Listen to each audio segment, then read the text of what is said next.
The topics we cover are wide-ranging: apologetics, theology, prophecy, creation and evolution, intelligent design, marriage, family, child-rearing, the millennial generation, trends in society, politics, economics, business, religious liberty, the Constitution, public policy, foreign policy, military policy, tensions in the Middle East, abortion, homosexuality, pornography, sexual ethics, media, technology, history, and America's godly heritage.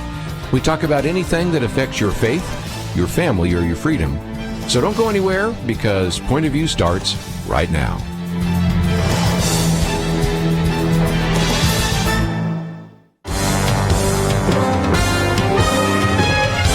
Across America, live, this is Point of View.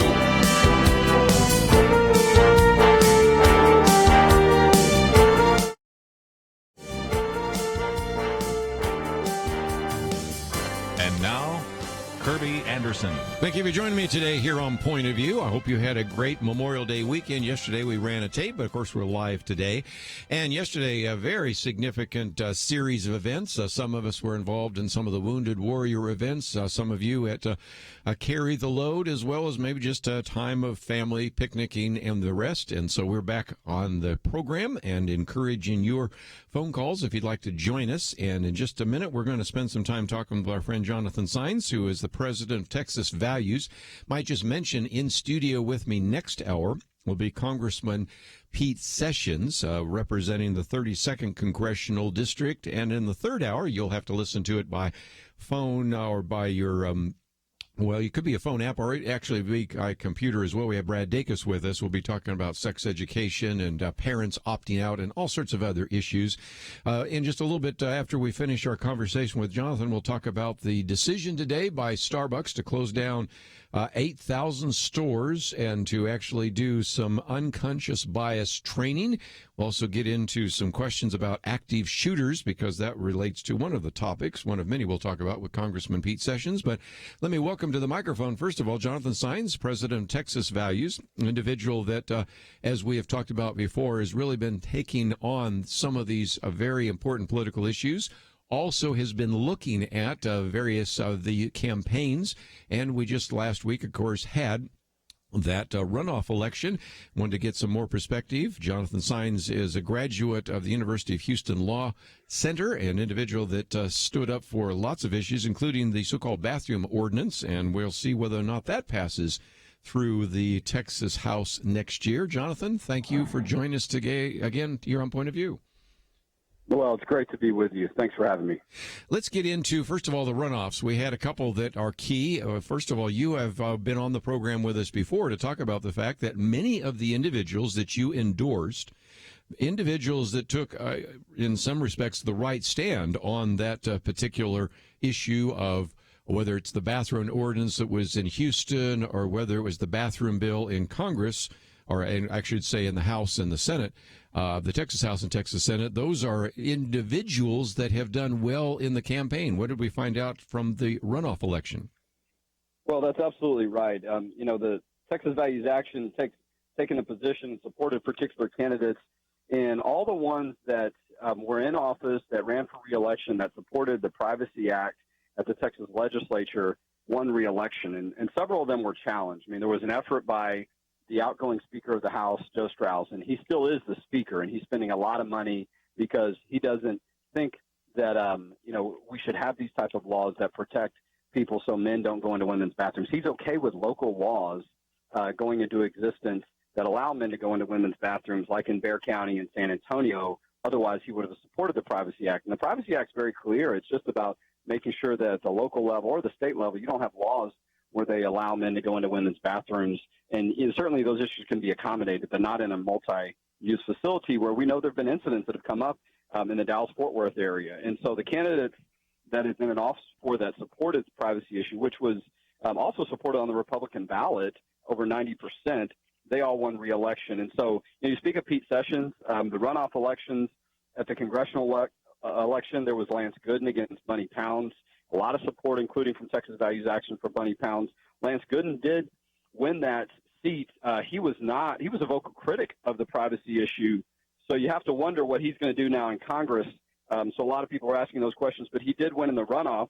So that issue moves forward. But a big key race was the race for state representative in District 107, which is in the Dallas-Fort Worth area. That was won by Deanna Metzger, who's a very strong supporter of religious liberty, of family values, of the privacy issue, and others. So now you have two Hispanics, two Latinas, if you will, Hispanic women going up against each other for that House seat. It's going to be Deanna Metzger against Victoria Neave. Victoria Neave drew some negative attention last year with an arrest that she had related to an alcohol incident. And so there'll be a lot of talk about that issue going forward. In the Dallas-Fort Worth area, Jim Pickle on the Fifth Court of Appeals won his Republican runoff. And then also a congressional seat out in the Fort Worth area, Ron Wright won his seat.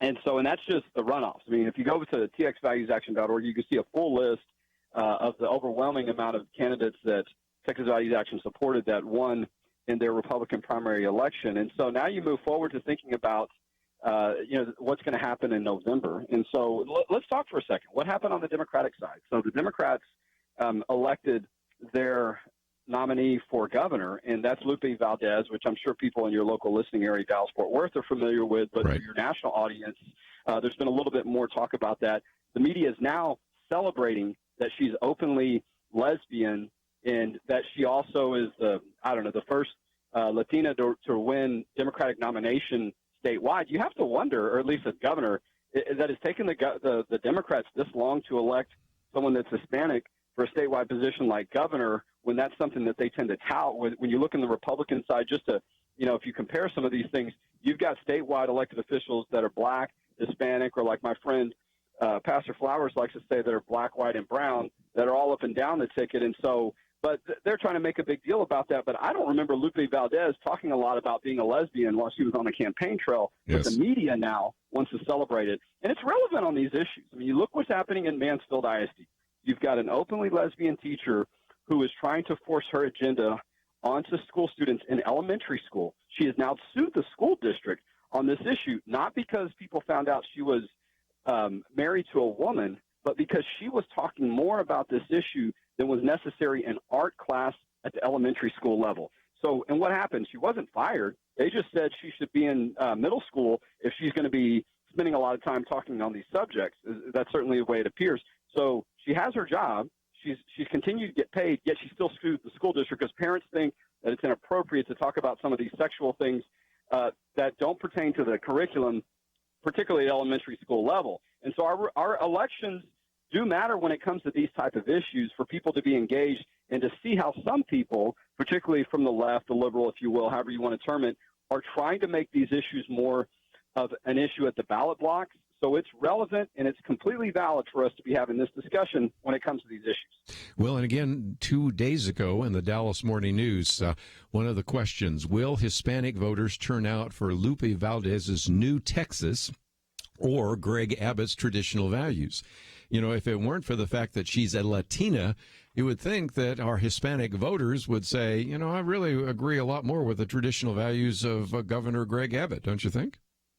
Well, look, as a Latino myself, Hispanic, I mean, there are different, categories that people like to use for folks like myself who have ancestors from Mexico and also from Spain. However you want to turn it, whether you like Hispanic or Latino, that is a part of my heritage. I'm very proud of it.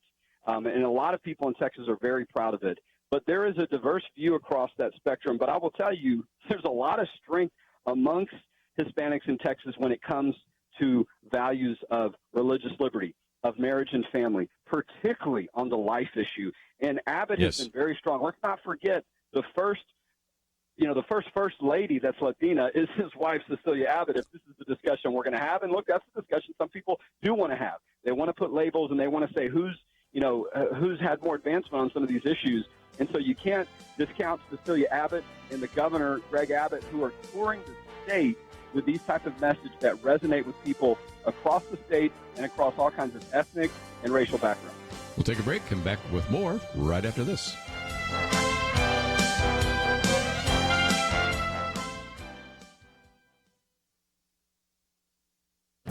This is Viewpoints with Kerby Anderson. We love our smartphones, but many of us wonder if they are controlling our lives in ways that may not be healthy. Markham Reed responds to this question in his commentary in Time magazine. You ask, should I ditch my smartphone? He rehearses much of the evidence I've discussed in previous commentaries. Dr. Brian Premack, professor of medicine at the University of Pittsburgh, explains how the little wobble of the emoticon or the A-flat ding that stimulated the brain's reward centers, these are designed to maximize people's desire to stay on their devices.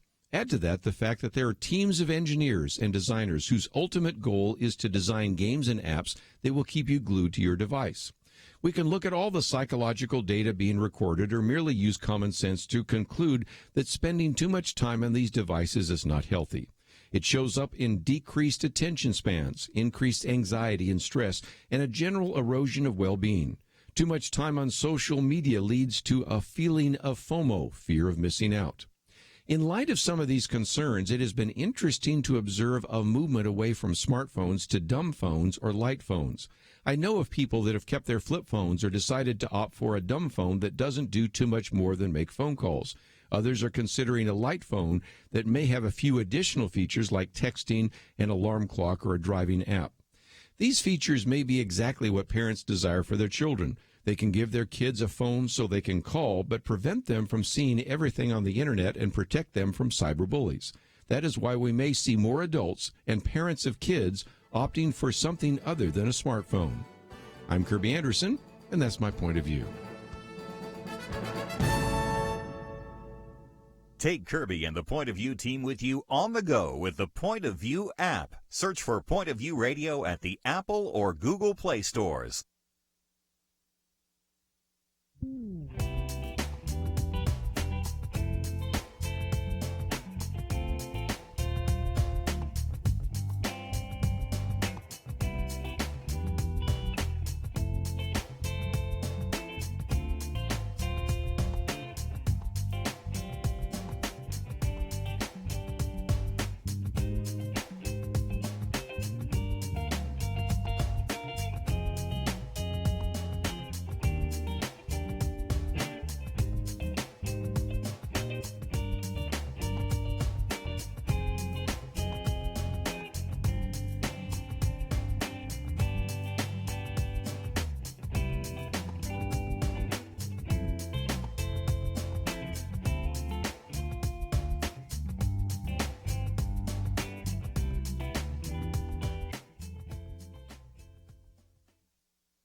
You're listening to Point of View, your listener-supported source for truth. Continue our conversation with John Sines for just a few more minutes, president of Texas Values. And if you'd like to know more about his organization, we have that all available at our website, pointofview.net, or you can go directly to that website as well and find some great information there as well. And again, texasvalues.org. It's txvalues.org. And again, we have the link on our website. Jonathan, I know we have to let you go in just a few minutes, so let's kind of look ahead as you were. You're looking at the governor's race. When I look at these statewide races, at the moment, I can't see any place where a Democrat wins. What are your perspective right now looking ahead to what happens in November? Well, let's just look at the numbers. I mean, Lupe Valdez got about 228,000 votes statewide in their own primary runoff. Even the Democrats or the left-leaning media, however you want to term them, they're even reporting it's a shock because there was this thought that there was going to be all these Democrats that were going to turn out. And look, Republicans shouldn't take that for granted, but it is something that is an indicator of where that party is. And a lot of that has to do with values. And so as much as people want to rely on identity politics and say, well, if they're Hispanic or if they're female or whatever people have in their mind about someone's going to vote for Republican or Democrat and what that means, voters in Texas are much more informed, I think, these days because of the access to information is so strong, and they're looking at where do they stand on the issues? Where do they stand on certain values? And look, these issues are playing out at the U.S. Supreme Court. It's not like they're hypotheticals. I mean, whether or not a business is going to be shut down because they use their religious beliefs to decide what messages they'll carry and what they won't. The case of Jack Phillips, the cake baker case, it's at the U.S. Supreme Court. There's a Supreme Court about whether or not pro-life pregnancy centers are going to be forced by the government to tell people where they can get an abortion. That case is at the U.S. Supreme Court.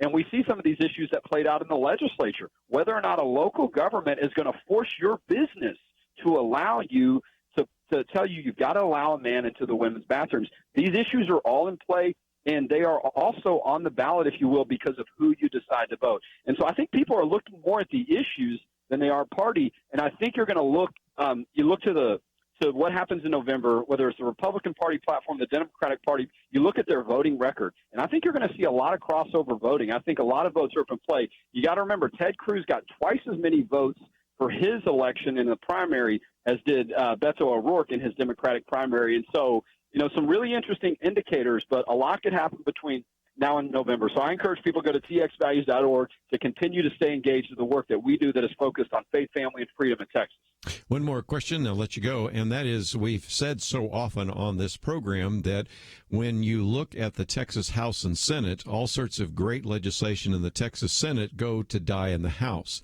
You could have a new speaker. You also could elect some different individuals to the Texas House. I'm thinking Lisa Luby Ryan was in studio with us and people like that. Will that make your job easier come November and especially come January? Well, don't take this the wrong way, but we are going to have a new speaker. And so, because Joe Strauss has said he's not going to run, he didn't run for re-election, there will be a new Speaker of the House. And so, the question is who that will be. I don't think we've heard from all the candidates yet. I mean, I know Phil King has placed his hat in the ring, so is Tan Parker from the Dallas-Fort Worth area, John Zerwas from the Houston area, and I know there's a Democrat, I think maybe Eric Johnson, that stepped up. But I think we'll probably hear more. That will matter a lot because What has happened in the past is that the majority in the House, particularly of Republicans, sometimes Democrats join them as well, they support these bills for religious liberty. They support them for privacy, but they never get to the floor for a vote because the Speaker doesn't like them. Joe Strauss was very clear about the privacy issue and about life issues in the past that he didn't support, and that created a problem. Now that problem is out of the way, we saw a shift in a lot of the votes, the people that were elected in the Republican primary in March, and a few of those in this runoff election. You're going to see now the will of the people represented much more. And I think that now goes to the House members to make sure that you've got a speaker that demands that people are more engaged on this issue. Voters are going to want to see where people are standing on what type of speaker going into November. That is one of the most important issues for voters to be thinking about. And we'll have more information on txvalues.org as well. Well, again, we have a link to txvalues.org on the website. You can find out more about Jonathan. And Jonathan, I know you're running off, so thank you for joining us today here on Point of View. God bless you. Thanks for having me. Let's, just before we take a break here, talk about a few things, and that is if you, in about an hour, are going to go to your Starbucks store, you're going to notice something, and that is 8,000 stores closing down. Now, what they are going to be doing, as we've mentioned before, is deal with this issue of unconscious bias. And so one of the articles I've posted here by Carl Horowitz, I thought says it very clearly. He says, never before in the history of corporate America has a company so welcomed accusations of racism as Starbucks. But that could have been given the worldview of the executive chairman, Howard Schultz.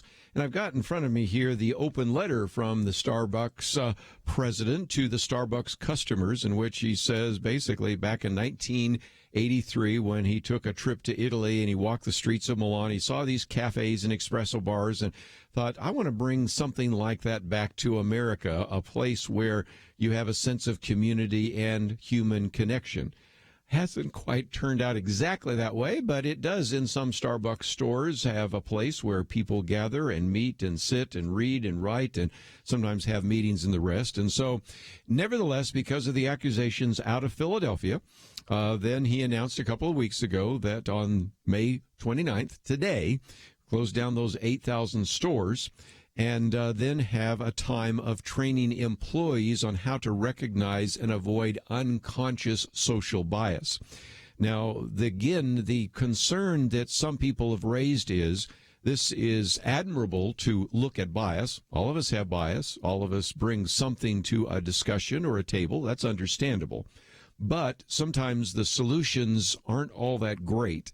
And some of the attempts to deal with unconscious bias have been very expensive, have provided opportunities for people to be employed as the diversity chairman or diversity department of a particular corporation, but they not necessarily have been so successful.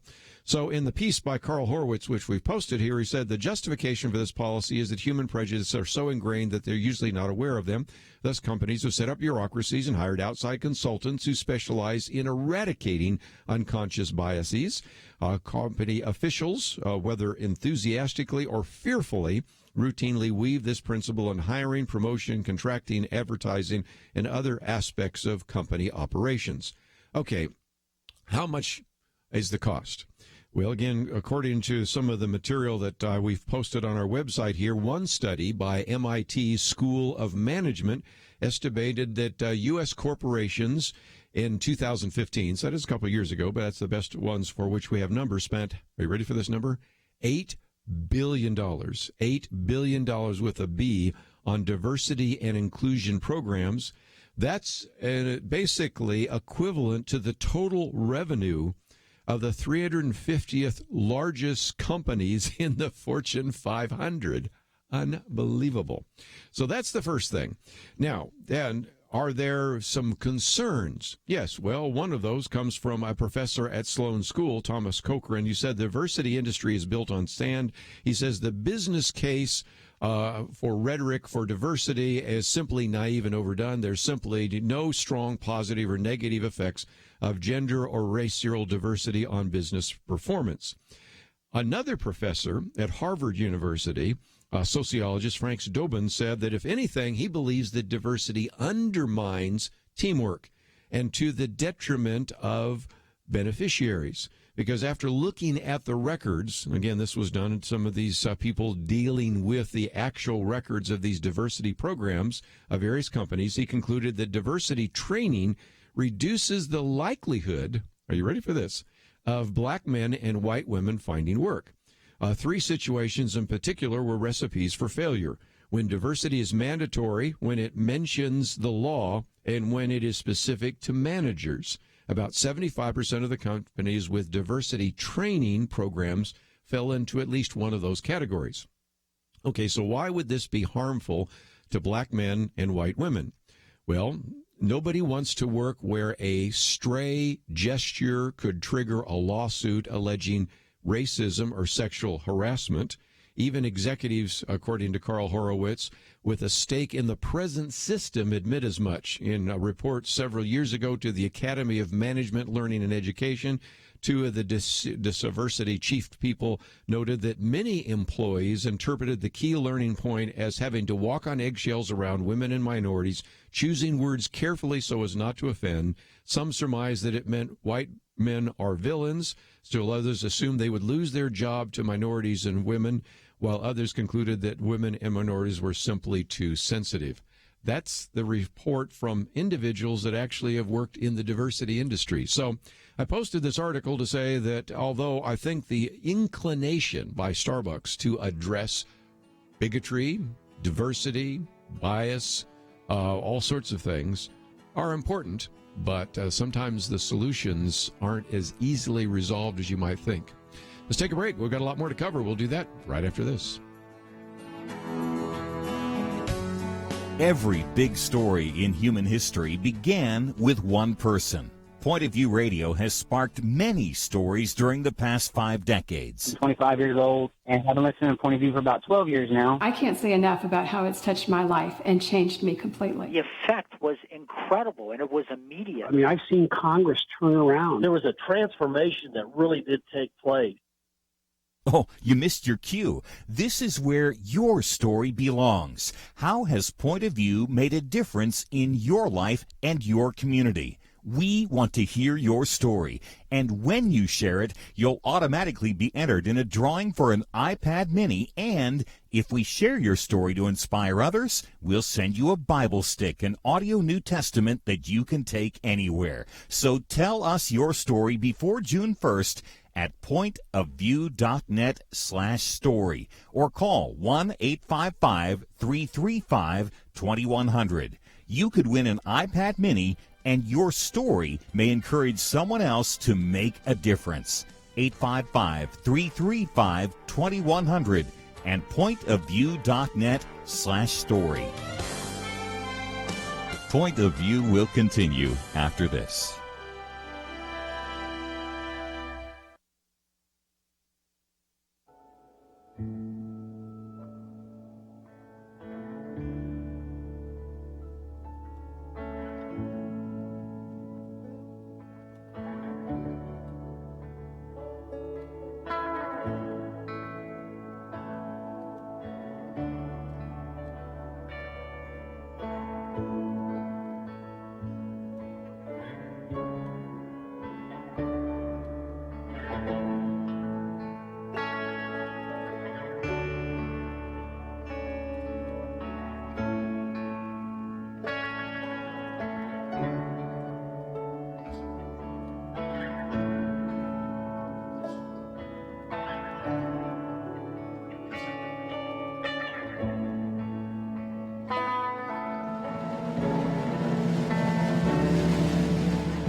You are listening to Point of View.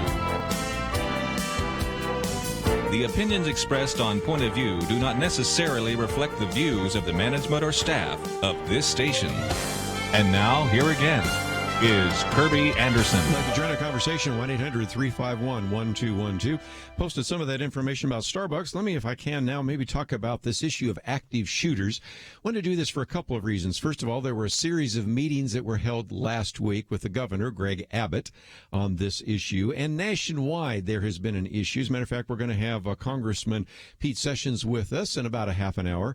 And he has actually helped organize a meeting between some of the local FBI agents in charge as well as elected officials to try to begin to think about how to secure the schools, how to keep our students safe. And, of course, Betsy DeVos, Secretary of Education, has also announced the formation of a school safety commission. So I wanted to, for just a minute, see if we could focus on that. And so one of the articles I've posted here is by David French. And David French says, new FBI data on active shooters shows the importance of armed citizens. What he does in this piece is focus on the second part of the discussion. Whenever we talk about these school shootings or mass shootings in general, it really breaks down into at least two categories. How to prevent individuals from being a shooter, and that includes everything from people calling for gun control to better evaluations and screening of individuals in terms of their mental health. But this one focuses on the other part, and that is, given the fact that we're going to have shooters, and I hate to be cynical about this, but I also have to be realistic about this, and I think in just a few minutes before this hour is up, I might be able to explain to you why I think we're going to have more of these mass shooters in some respects, because ever since Columbine, there's been sort of a cultural narrative of that. So if indeed you recognize that something like this might happen, what can you do to protect yourself? Now, we'll spend some time, I suspect, talking with Pete Sessions about what we can do in terms of entrances into schools, armed individuals, and the rest. But one of the things that David French points out is that if you look at the FBI's latest report on active shooter incidents in the United States, he says two things are clear. First, he says, the United States has a growing problem with actual or attempted spree killers. That's well documented. Anybody who would disagree with that has not been looking at the data, and I can give you some of those numbers. As a matter of fact, some of those actually are on this.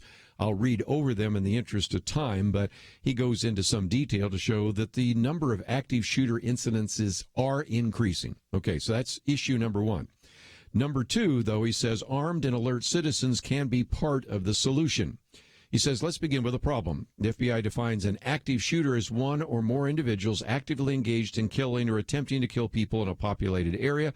In many ways, it's a better metric for our nation's mass shooting problem because it includes attempts, not just completed mass shootings, which the FBI defines as 3 or more killings in a single incident. This is the first point. If we're really going to understand the value and the importance maybe of having armed citizens, of maybe concealed carry, we have to include all the potential incidents of what is called an active shooter. Think about this for just a minute. If a shooter comes into a classroom and is rendered helpless or maybe even killed by, say, a teacher who has a gun, that's not going to be listed as a mass shooting because no one was shot, well, except him. But it's an active shooter situation. So when you count all of those, that's important. It's the same thing where lots of times people will say, well, I don't see any evidence of people who are armed actually preventing a crime. Well, it's because it's not reported in the newspaper. Sometimes it is. Lots of times it's not. Simply because nobody was killed. Matter of fact, sometimes when a weapon is brandished, the person puts down their gun and nobody's even shot. No shots are fired or anything of that nature. So again, you've got to look at the broader category of an active shooter and to look at those which were, quote, successful, and I mean that in the worst possible way. That is, they killed people, or those which from their point of view were unsuccessful and they were prevented. Well, once you look at that, you then begin to see that the numbers are very significant, and you might even want to go to the FBI report on active shooter incidents in the United States. And I've had a chance to look at it because Now, going back to David French, he says in the 14 years between 2000 and 2013, there were 20 more active shooter incidents, only twice. There have been 20 or more incidents every year since. In other words, America has a problem. Now, he says, after I wrote about the Santa Fe example, he actually quotes from Malcolm Gladwell. Now, Malcolm Gladwell, a while back, wrote that we are going to have more and more of these shooting incidents, if for no other reason than, to use his phraseology, these shootings are like a slow-motion riot. What do we mean by that? Think of a typical riot. One person throws a rock. Well, as soon as one person throws a rock through a window, other people who probably would not have thrown a rock now are open to doing so because that first person lowered the threshold. Let's go a little bit further. Okay, some rocks thrown through the window. Somebody jumps through the window or reaches through the window and grabs a stereo, grabs a television set. That lowers the threshold again. Other people who would never think about looting a store, after they see other people looting the store, now maybe they get involved in taking actions that they never would have taken if it hadn't been for the riot and the lowering of the threshold. Now, if you understand that concept, you understand why Malcolm Gladwell says we've got a problem. Because if you look at some of the studies done by various sociologists, I won't mention all their names because it's kind of complex, they found that really after Columbine, Eric Harris and Dylan Klebold set what they called a cultural script.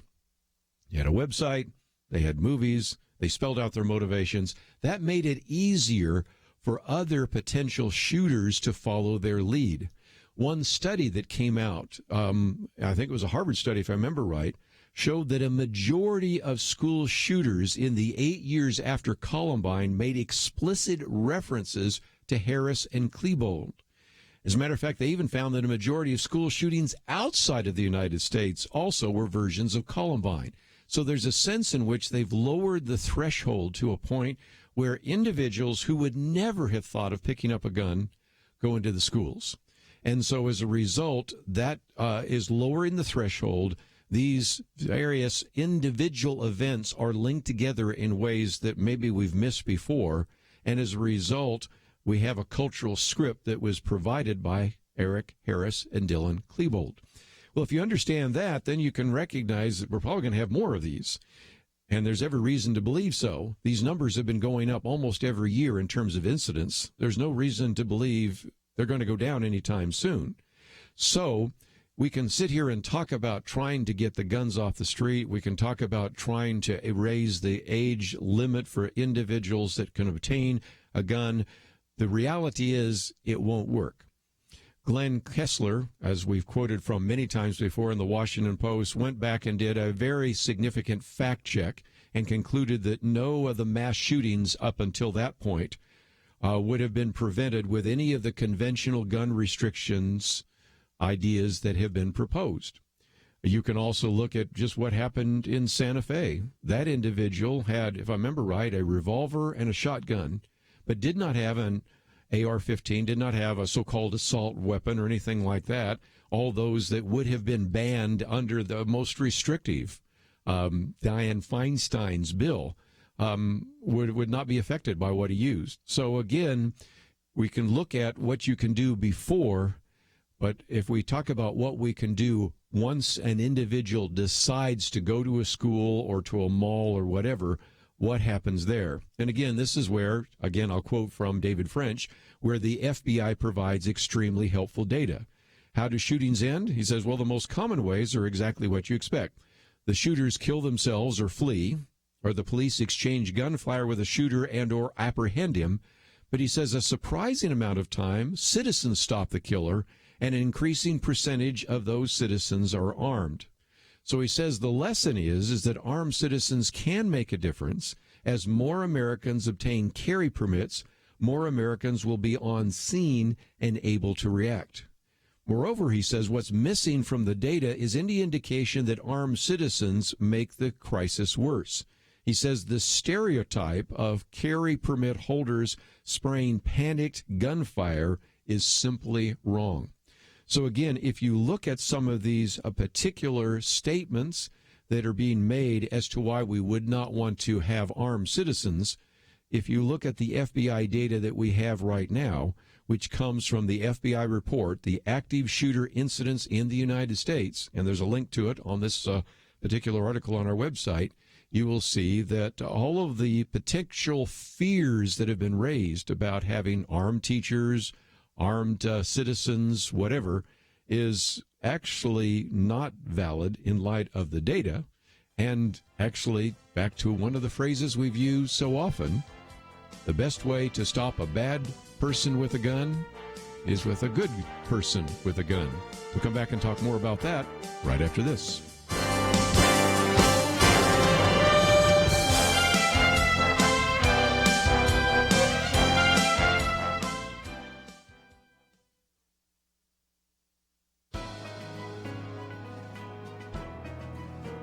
Welcome to the First Liberty Briefing. I'm Jeremy Dice. Lieutenant Colonel Michael Kirsten was interviewed for a story by the base newspaper entitled Meet Your Leadership. The Q&A article ranged from why Kirsten joined the Air Force to his proudest achievements as an officer in the United States Air Force. One question really annoyed Mikey Weinstein, an activist that often decries the presence of religion within the United States military. The question asked, is there a leader from your career that influenced you the most? It was Colonel Kirsten's answer that sent Weinstein searching for his computer to type out an angry letter to the base commander. Kirsten answered simply, as a Christian, my example is to be like Christ. He is my guide and affects all of my decisions. Weinstein was apoplectic. He denounced Kirsten's answer as proselytization and condemned its presence in a base publication as favoritism to Christianity. Worse, Weinstein demanded that Kirsten be, quote, visibly punished. But visibly punishing someone for exercising their religion would be the precise opposite of religious freedom. We do not haul people who exercise their religious liberty to the center of a military base and visibly punish them. That's not freedom. Sorry, Mr. Weinstein, we protect the religious liberty of all Americans, including our servicemen and women, because religious freedom is a human right, a right not sacrificed in service to our country. To learn how First Liberty is protecting religious liberty for all Americans, visit firstliberty.org. I'm Kelly Shackelford, President and Chief Counsel of First Liberty Institute. Some people think our religious freedom will soon be gone, but that's not true. The fact is that First Liberty, a national network of America's top attorneys, is winning over 90% of our cases. We defend religious freedom for people like you. Go to firstliberty.org and read the exciting story. That's firstliberty.org.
Now, back to Point of View, your listener-supported source for truth. After a few more minutes, let me just mention the next hour we're going to have Congressman Pete Sessions of the 32nd District, and I think we'll have a good conversation about a couple of things he's doing in terms of securing our schools, keeping students safe. I want to talk about the budget, and interestingly enough, you have not seen this, there is a member of Congress that has actually introduced a bill to repeal the tax cuts.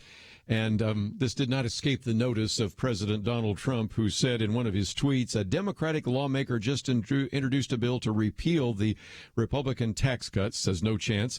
This is too good to be true for Republicans. Remember, the Nancy Pelosi Democrats are also weak on crime, the border, and want to be gentle and kind to MS-13 gangs. Not good. So we'll see how that plays out. But I don't think there's any chance that those tax cuts will be repealed, but we'll get a conversation going about that as well. Talk about the budget and how we're going to deal with this national debt, something that we talk about sometimes on our Wednesday Millennial Roundtable. They're looking at a debt that they've inherited from us. So we'll talk about those issues and any other topics that you want to address while we have Congressman Pete Sessions with us.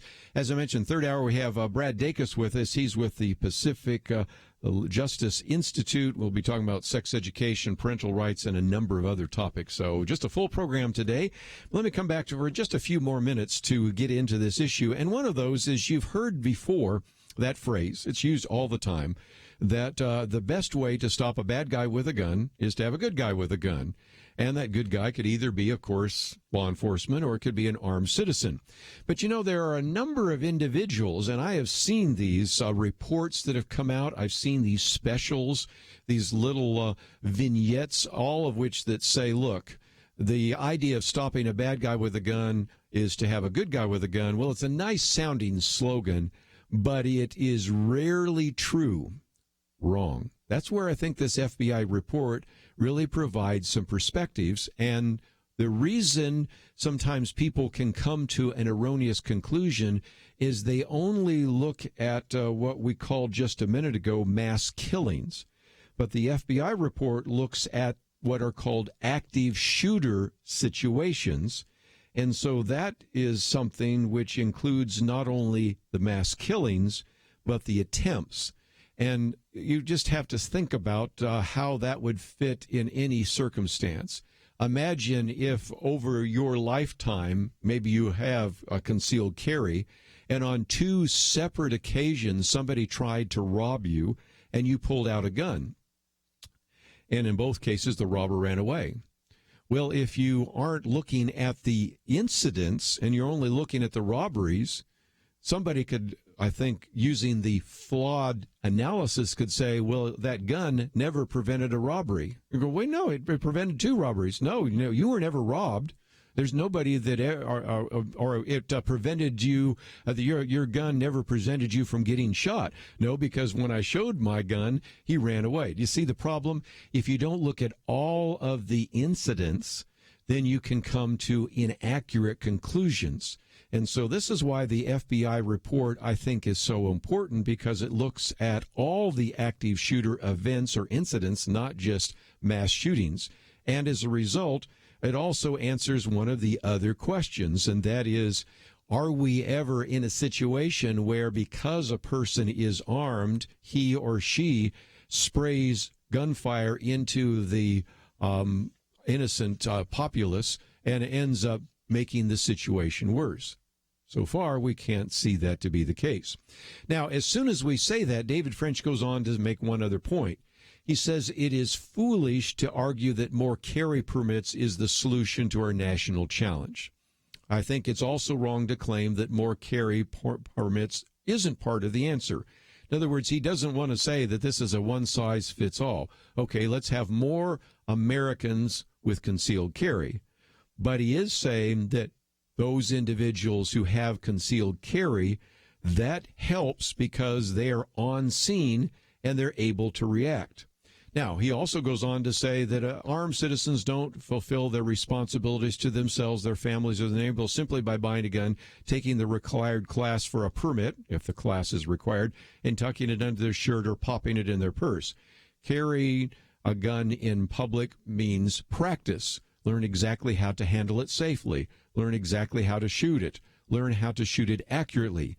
The FBI data indicate that you can stop a shooting even if you miss, and even if you just hold a person at gunpoint, but you must be prepared, he says, to hit your target, and in moments of ultimate stress, you can't rely on fine motor skills. Muscle memory is your friend. And he also goes on to say, for the person who's unfamiliar with guns, all that sounds daunting. For some, it's just too daunting to contemplate. That's fine. Don't carry. But there are millions of Americans who are ready, willing, and able to defend themselves and others. We want you carrying in public. We need you carrying in public.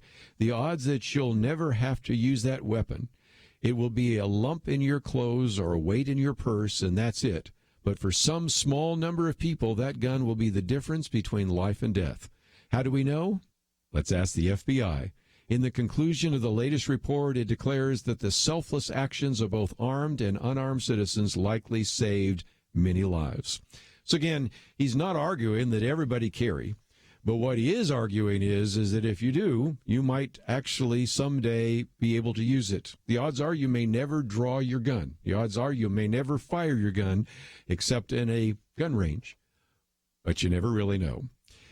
Last point, real quickly, as I mentioned before, Malcolm Gladwell has talked about the fact that these shootings are sort of almost like a slow-motion riot. But at the end of his analysis, it's very discouraging because think about this. His argument is that because of Harris and Klebold, they've lowered the threshold, and that every shooting sort of lowers the threshold lower and lower and lower.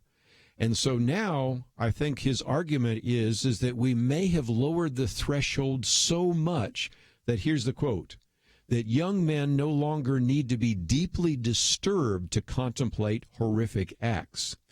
And that seems to be what we're seeing. Now we're starting to see some of these shooters, they weren't beat up, they weren't bullied, maybe not a whole lot. They were just somewhat ostracized, but that didn't matter. Now we've lowered the threshold so much that if they just have a grievance, because they've seen other shooters, they're likely to be one as well.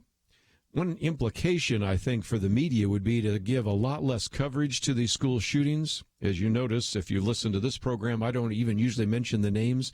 I did mention the names of the people in Columbine just because they're out in the news and you have to have their names up there to understand what's happened since then.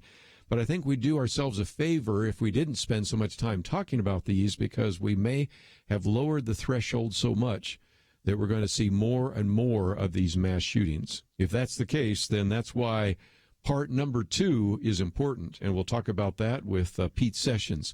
What can we do in our schools? What can we do with our teachers, with our resource officers, and what can we do with armed citizens, maybe even armed teachers, to deal with what unfortunately might sound like the inevitable? We again recognize that the number of young people being shot is not as high as you would think because we cover these so much, but still, you can recognize how fearful young people are today when they go to the schools because they don't know if what has happened in some of these other schools might happen in their school as well. Let's take a break, though. We're going to spend some time talking with the member of Congress, Pete Sessions, represent the 32nd Congressional District. We'll talk a little bit about securing our schools, keeping our students safe, talk about a budget, talk about a balanced budget, talk about the tax reform bill. Where are we going on all of those issues that affect your faith, your family, and your freedom? We'll spend some time talking with him, and then, of course, get back into some other items in the news today. Let's take a break, and if you'd like to know more about some of the things we're talking about today, all available at our website, pointofview.net. Stay tuned, we'll have more right after this.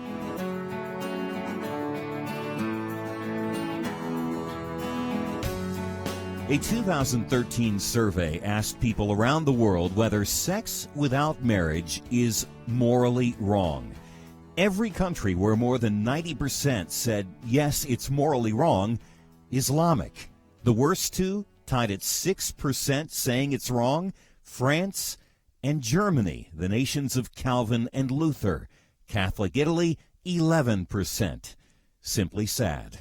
The United States, well, 31%. Not even 1 in 3 thinks extramarital sex is morally wrong.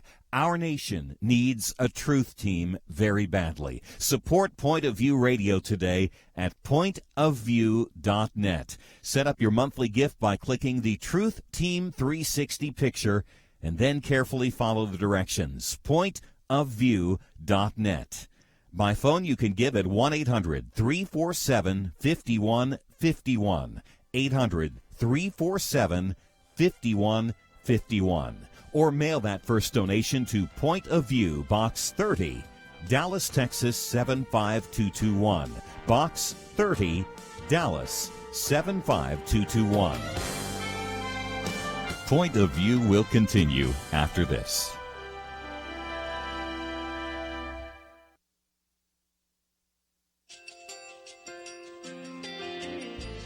I just want to thank you so much for all the wonderful programming you have. You're just absolutely fantastic. I recently started listening to Point of View, and I really found it interesting because of the different subjects you cover. Thank you for that. I really appreciate everything that you do in keeping us informed. Thank you, Kerby, for everything that you have been doing. I appreciate all the work that you're doing, advocating for the Word of God. Thank you so much. Point of View, I think, is absolutely necessary because it's a Christian perspective, a biblical worldview perspective, and receive very current, up-to-date information about what is really going on, week to week in our culture, which is changing so rapidly, and yet it's morally sliding backwards. Yeah, I'm just, first of all, I thank you guys. Y'all's program is wonderful, and enjoy it every day. I learn so much every time I listen to it. Point of View Radio Talk Show.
Hi, this is Kerby Anderson. You know, each day we take on the tough issues and provide a biblical perspective to them. The topics we cover are wide-ranging: apologetics, theology, prophecy, creation and evolution, intelligent design, marriage, family, child-rearing, the millennial generation, trends in society, politics, economics, business, religious liberty, the Constitution, public policy, foreign policy, military policy, tensions in the Middle East, abortion, homosexuality, pornography, sexual ethics, media, technology, history, and America's godly heritage.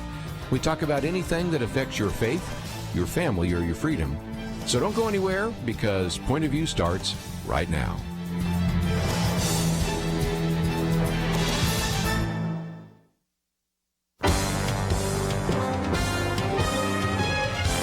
Across America, live. This is Point of View.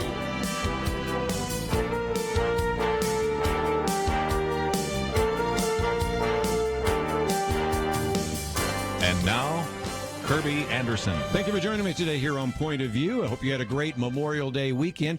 Ran a tape yesterday. And of course, I think some of us were at various Wounded Warrior events. Some of you might have gone to Carry the Load. And so we are back live, and we are privileged to have in studio an individual that has been on the program with us many times before, a member of Congress. I first knew him when he was in the 5th Congressional District. And for a while I was in the 5th Congressional District. They reapportioned. He's now, of course, the member of Congress in the 32nd Congressional District, 11th term, and that is Congressman Pete Sessions. He is the chairman of the powerful House Committee on Rules. In the past also has been, of course, the chairman of the National Republican Congressional Committee, and we've posted a couple of his articles, and great to have you in studio with us Kerby, today. thank you very much. What a delight it is to be back. And yes, the walk for our great veterans was awesome. Mm-hmm. Started, not trying to do anything except to give accolades to Stephen Hawley. Stephen Hawley was one of the founders of this, as you know. Clint Bruce. Yes. We were in May of 2010 over near White Rock Lake in Rena Morris's house. They're on White Rock Lake, and they pitched the idea to us. Gary Griffith, who was a Dallas City Council member at the time, attended, and we said, is this worthy? Yes. And now it's across the nation. Isn't that amazing? So again, for our listeners nationwide, some of you may or may not be familiar with some of the Carry the Load event, but that is certainly a significant one. And of course, I think all of you are familiar with Wounded Warriors and of course all the things that we've talked about on Memorial Day. We're going to get into the budget, Tax Facts Friday or Tuesday, and a number of other things. But one of the articles, Congressman Sessions, we posted here was a piece from your website about working to secure our schools and keep our students safe. And we just a few minutes ago on one of the programs I was talking about these active shooters, what we can do to protect our kids. I know that you have been trying to gather together some local FBI officials. You also talk about here Betsy DeVos, who is a Secretary of Education, forming a school safety commission.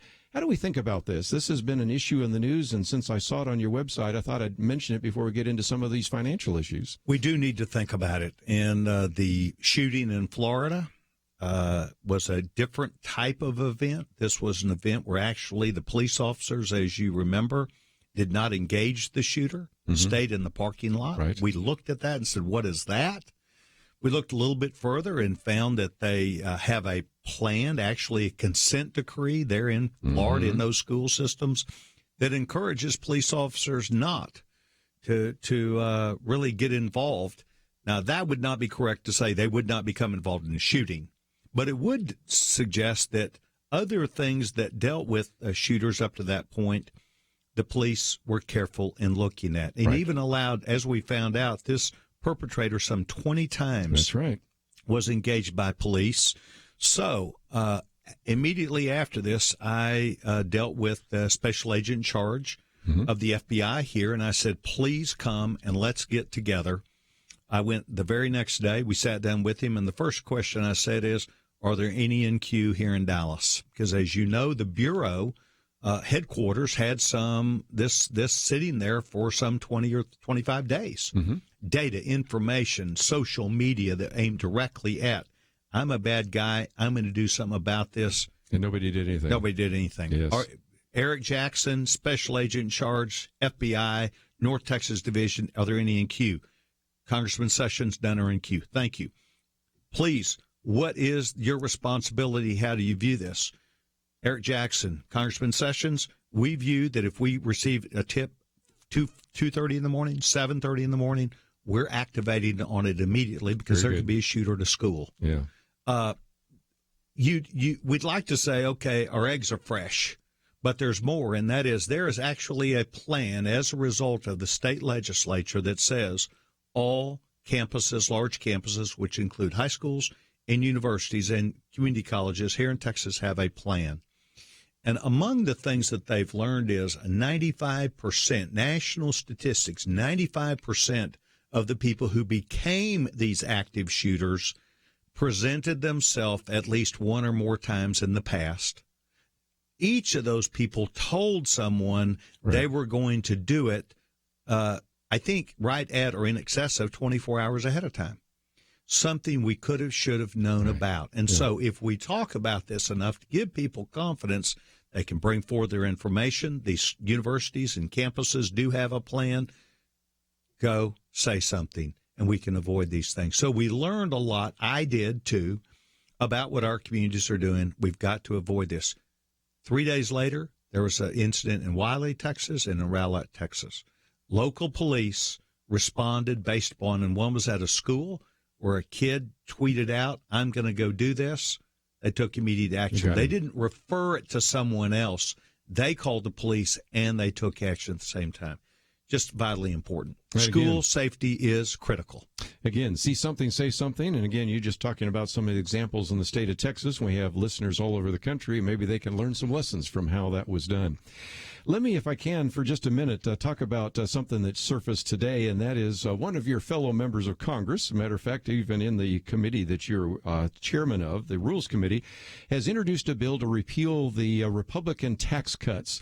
And I love what Donald Trump said in one of his tweets. He's known for his tweets. A Democratic lawmaker just introduced a bill to repeal the Republican tax cuts. No chance. This is too good to be true for Republicans.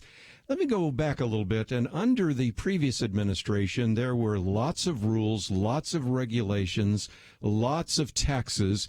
And as a result, you said, wait a minute, maybe we need to do something different. You've, of course, served on the Budget Committee as well as, of course, you're the chairman of the Rules Committee. You wanted to do something a little bit different, didn't you? We did. And in fact, Kirby, as you know, there's so much that's out there, and they're called facts of the case. For the 8 years that President Obama served as president, he had a stunning GDP growth of 1.2%. That means that we arbitrarily gave up to other countries around the world our economic success and the success of a free enterprise system. As you know, the President Obama and Harry Reid and Nancy Pelosi passed enormous tax cuts, and spending that took place during that period of time. We added $9 trillion debt quickly. But here's what it really did. It put the government battling against the free enterprise system. As you recall, the healthcare system, as you recall, the banking system, as you recall, the energy sector, as you recall, when that wasn't enough of small business, to limit the size of small business by putting rules and regulations on them about what was called the Affordable Care Act, a.k.a. Obamacare. So here's the bottom line to this. Jared Polis is running for governor of Colorado. Right. Running for governor of Colorado, he looks at an issue because he believes he will win. And he is going to run in with the most leftist ideas that he can put together. What do the Democrats stand for? Well, for years, no surprise, even when we had President Obama here and they did all their spending, the Democrat agenda still calls for raising taxes and spending, both $1 trillion. You can imagine what that would do. So, Jared Polis, let's go back to the old model. We're going to take a break, continue our conversation with Representative Pete Sessions right after this.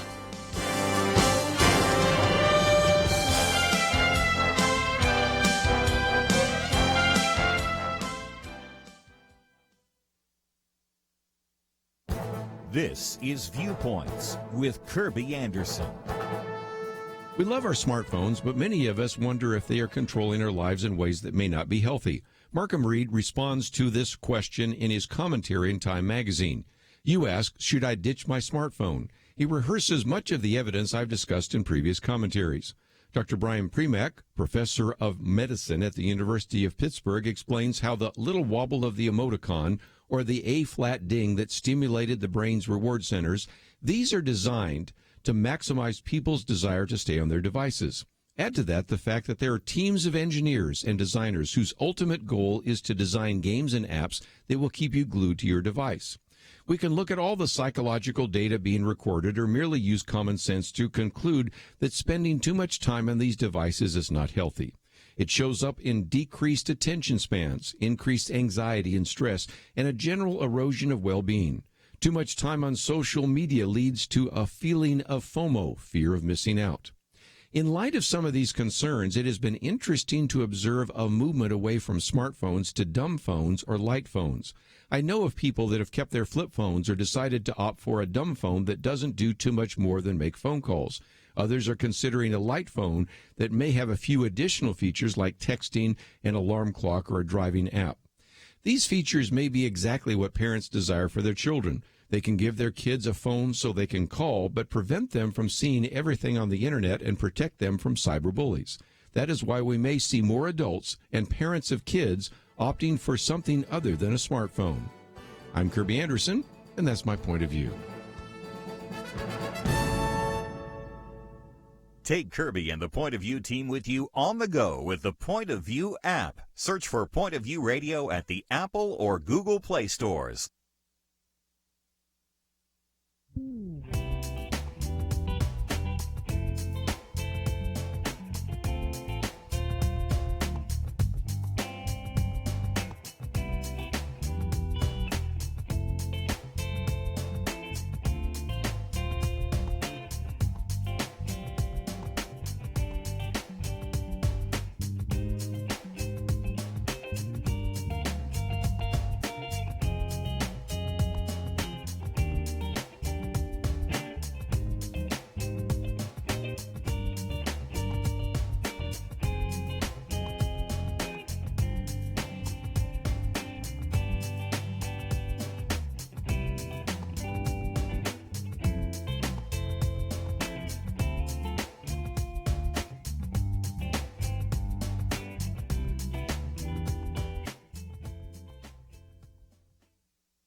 You're listening to Point of View, your listener-supported source for truth. Representative Pete Sessions in studio with us today, and we are talking about a number of issues.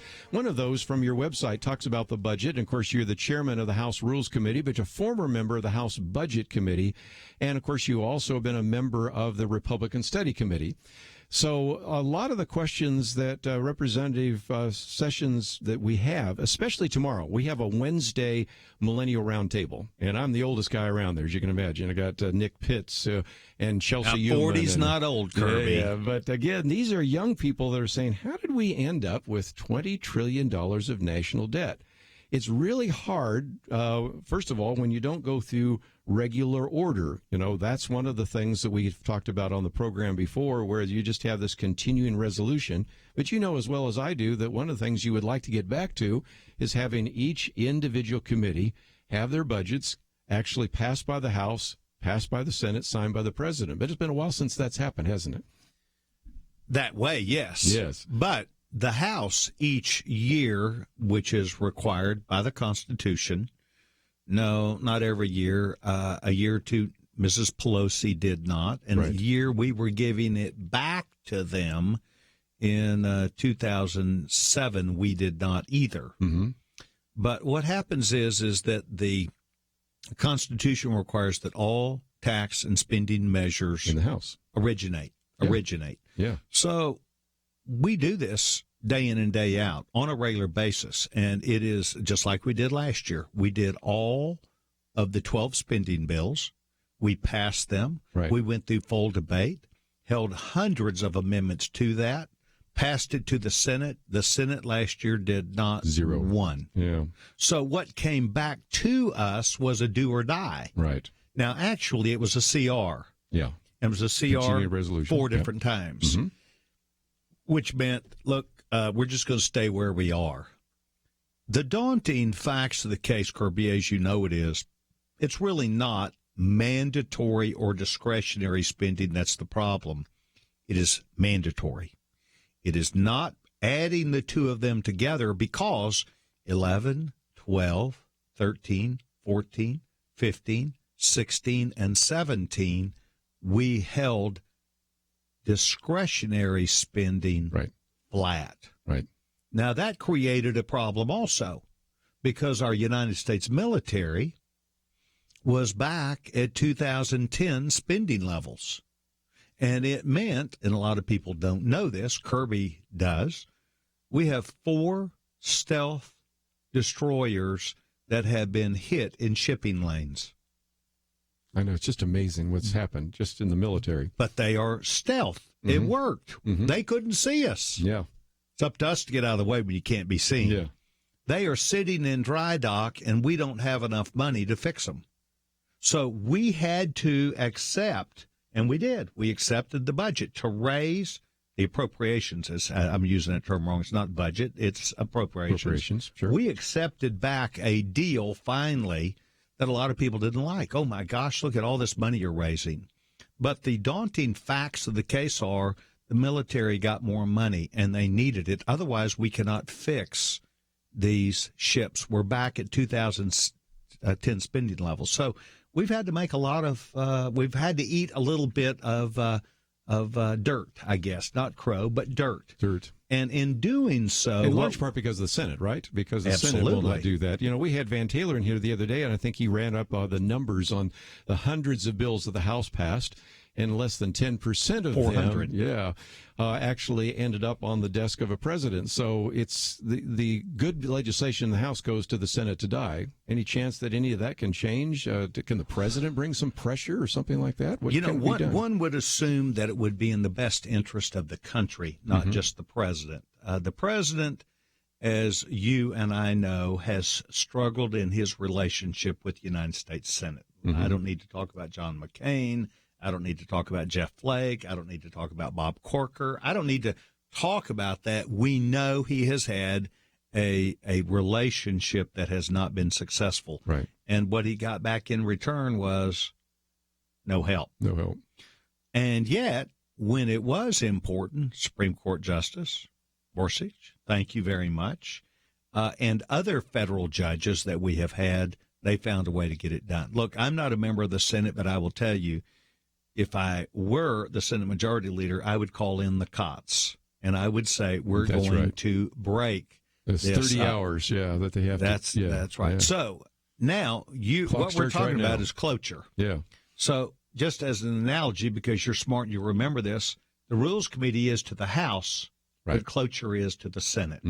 So I would be willing to say, and I think they're going to get close on it here. You have seen, I think it's Senator Kennedy out of Louisiana has said we should not leave here until we get our work done. Well, you know what will happen then. They'll be there one day, or the threat of being there one day, and all of a sudden they'll handle 70 pieces of legislation. I'm for cutting deals to get us done. But here's the interesting part. We, as the Republican majority, are willing to give up our agenda for the threat that sometime in the future we may not be in the majority. Now, could you think of a worse dilemma to be in? I'll give up my agenda and not have my agenda because someday I might be in the minority and I wouldn't like them to do that. It is a preposterous way to think. Yes. We must be responsible for what we do, but we've got to have an agenda. So the House has one. We passed our legislation. We're for it. But this $20 trillion question still looms, and that is until we find a way to economically grow what we're doing with people who are working, we're in trouble. Now, as you know, we had a farm bill. Oh, there's a good example. Yes, had a farm bill a week away. Now, yeah. you're up to snuff and versed on this. Long hearing at the Rules Committee. I plainly told people, okay, I get it. The $80 billion that the farm bill consumes, about 4/5 of that is food stamps. That's right. Most of it is. And food stamps today, the federal law is that there is no law that says that there is anything related to a work requirement. We have some 6 million adults, able-bodied men between the ages of 19 and 49 that do not work and that receive food stamps. I could think of nothing worse. I remember in second grade hearing no work, no food. No food. Yeah, that's right. Yeah. If you do not, when they came over at Jamestown, Dad brought a bunch of Those who lazy. will not They work actually will not probably, eat. that's right, probably sick, but who knows? Mm-hmm. And they said no work, no food. Yeah, we have to do this. So, as you know, the House then said we are going to not approach the issue of the subsidy, and so we turned down Virginia Fox, a dear member of Congress, was vice chairman of the Rules Committee for a number of years, chairman of the Education and Labor Workforce Committee. But we said we're going to, instead of getting into the subsidies, we need to pass this legislation. So we still do need to. We must find a way to get Americans to work. And that is by taking people, yes, 70 billion, 50 billion, I don't know the number, but we've got to make sure that if people are hungry and poor, we're not holding that against them. But by golly, 20 hours of work should be required, or volunteerism. And that's how that's one of the ways we're going to turn this around. My son, Alexander Gregory Sessions, 24 years old, Eagle Scout, Down syndrome young man who is awesome. He gets up and goes to work. Yeah. Works at Home Depot in Lake Highlands. I'm so proud of Alex. And he's found satisfaction. Sitting on your couch is not a way to do it. Yes. Might mention you were an Eagle Scout, and he is too. So he is, just and so is my oldest son, Bill, who's fourth year medical school. There you go. We're just about out of time, but no chance of a constitutional amendment for a balanced budget, anything like that anytime soon, right? In light of all the things we're talking about here? Well, once again, that takes 290 votes. Yeah. But you have spoken many times most favorably about the other part of the Constitution that allows this, and that is Article 5. Constitutional Convention. Yeah. And I believe it has lots of positive things and lots of things which are out of our control. So that is the beauty of this great United States Constitution. Kerby, thank you so much for allowing Pete Sessions to be with you today. Well, thank you for coming in. I hope you'll come in more often. This is a new studio, as you've already seen, and we're going to be here for 10 years, so we're going to get to see you a lot more often now. You're a couple blocks from my office. Let's just put it this way. I hope I did well enough to get invited back. Certainly did. We need to take a break, but again, if you'd like to know more about Representative Pete Sessions, we have a link to his website. I've posted a couple of things about securing our schools and budget and some others, and you can follow that link, and that will get you there as well. So if you'd like to join us, last half hour here, we're going to spend some time getting into a couple of other issues in the news. And if you'd like to join us, that number is 1-800-351-1212, 1-800-351-1212. All sorts of information at our website, pointofview.net. We'll be back right after this.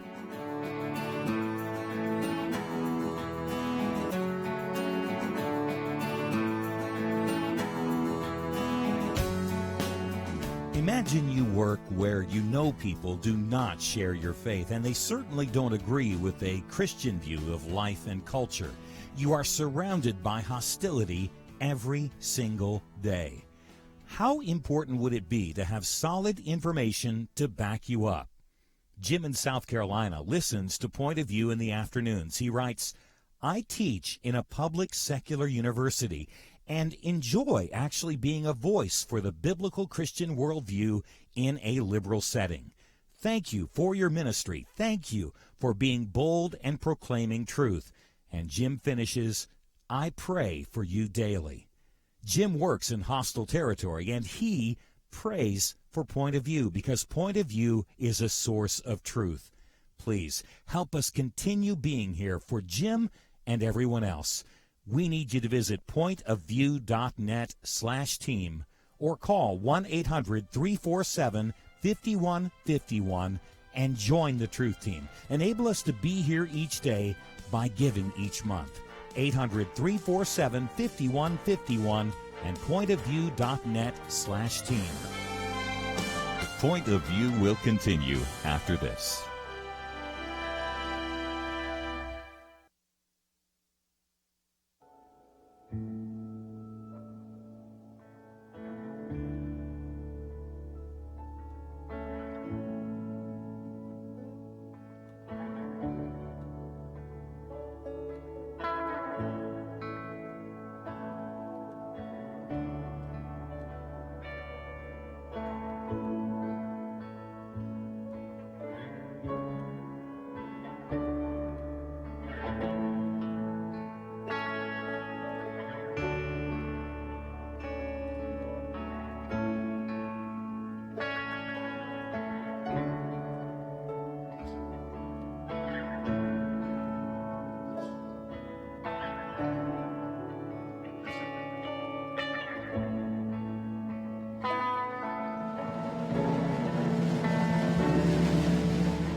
You are listening to Point of View.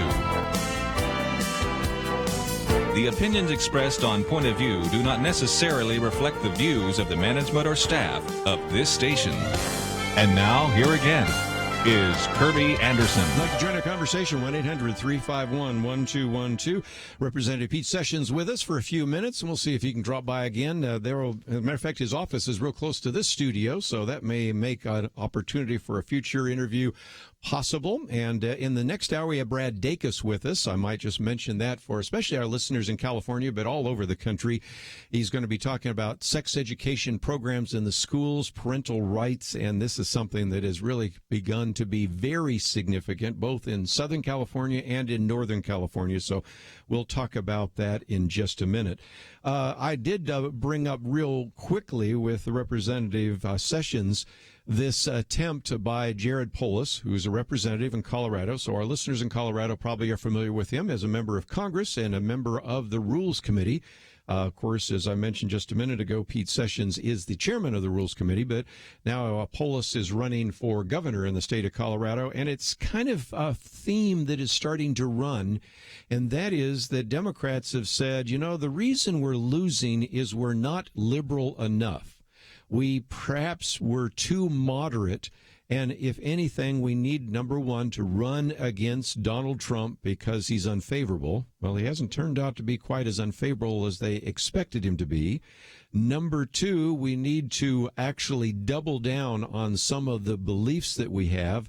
And one of those is, as Nancy Pelosi has said, if we become the majority in the House, we will move to repeal the tax cuts that were actually passed by the Republicans. And so that's why you had Donald Trump basically saying a Democratic lawmaker just introduced a bill to repeal the Republican tax cuts. And then he goes on to say, no chance. This is too good to be true for Republicans. Remember, the Nancy Pelosi Democrats are also weak on crime, border. He always goes to MS-13, gang rape, and all the rest. And a lot of it has to do with, will we keep the Tax Cuts and Jobs Act passed in December, or will it be repealed? And in some respects, that's one of the issues that is front and center right now in the so-called midterm elections. Now, I know it's too early to look too far ahead, but you also have to notice the same kind of thing happening in terms of some of these Democratic candidates for the presidency. Whether you look at the senators in Massachusetts, New Jersey, California, or other places that are thinking about running, almost to a person are saying that, number one, they believe that we should move to a single-payer plan, what is oftentimes called Medicare for all.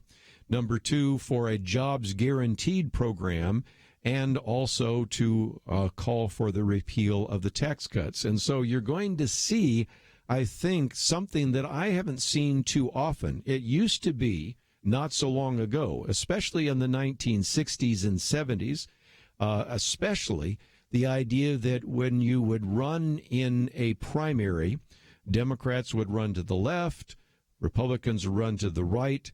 After they won the nomination, they would both race to the center and become much more moderate in their rhetoric, in what they would call for.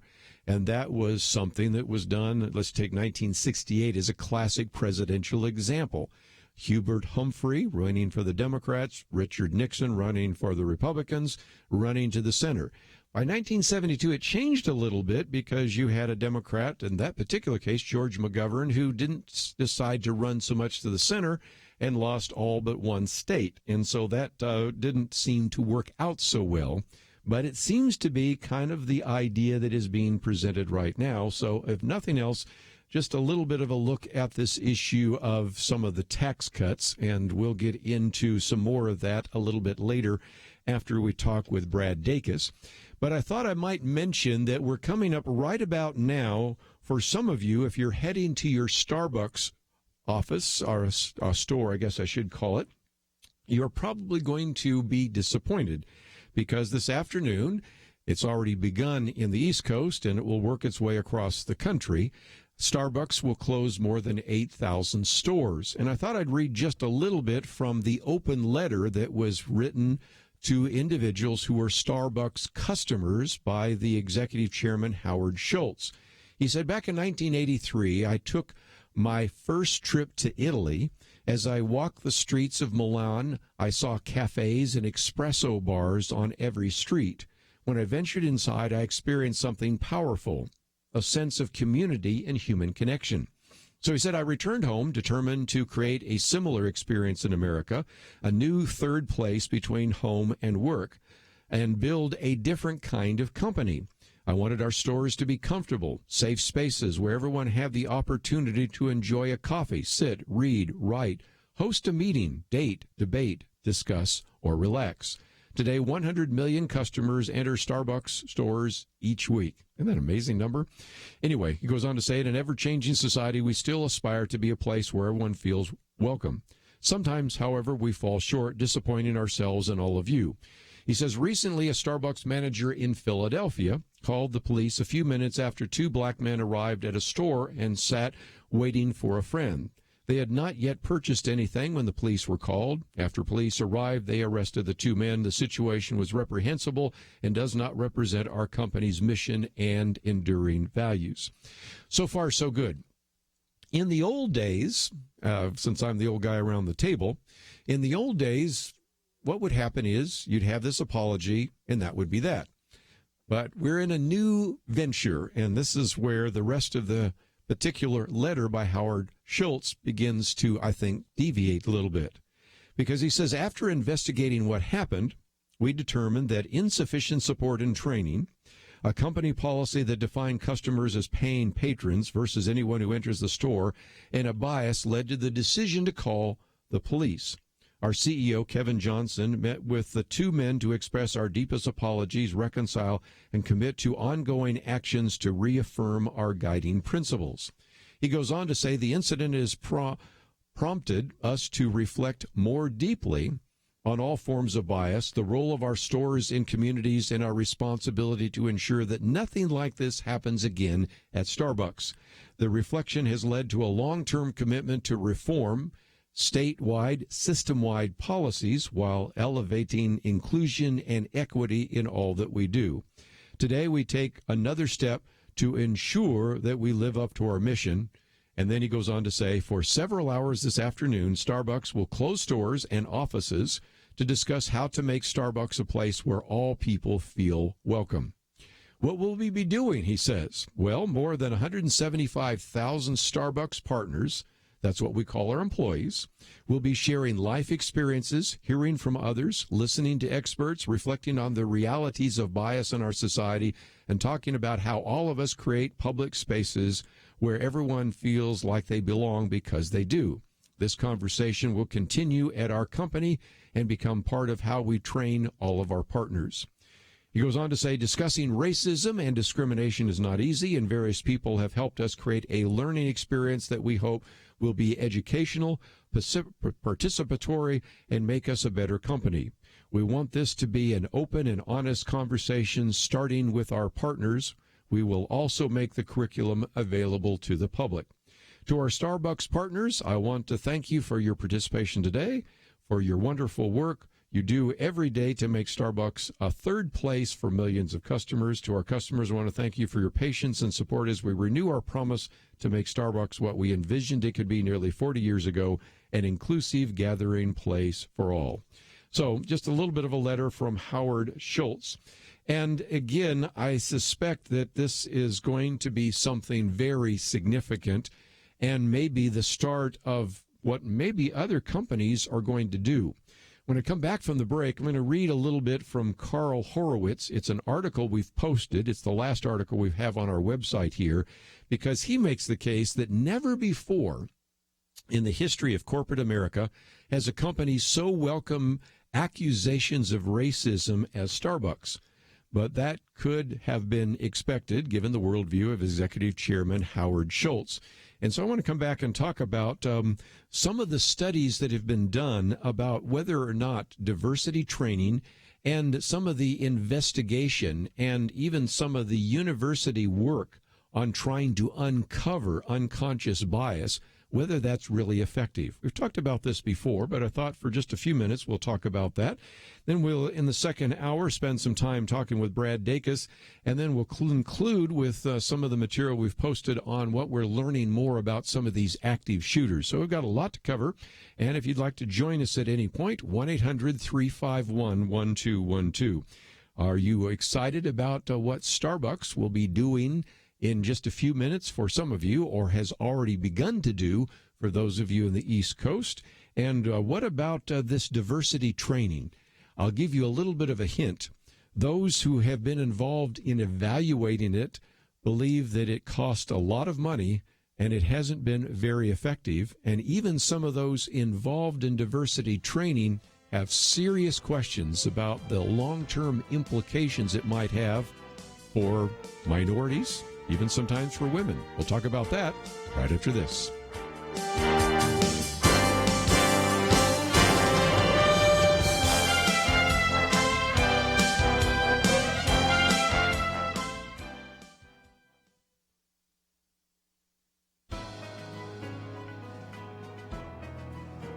Welcome to the First Liberty Briefing. I'm Jeremy Dice.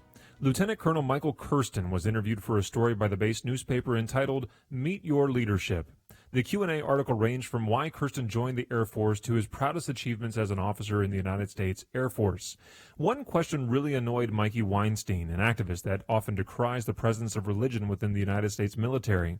The question asked, is there a leader from your career that influenced you the most? It was Colonel Kirsten's answer that sent Weinstein searching for his computer to type out an angry letter to the base commander.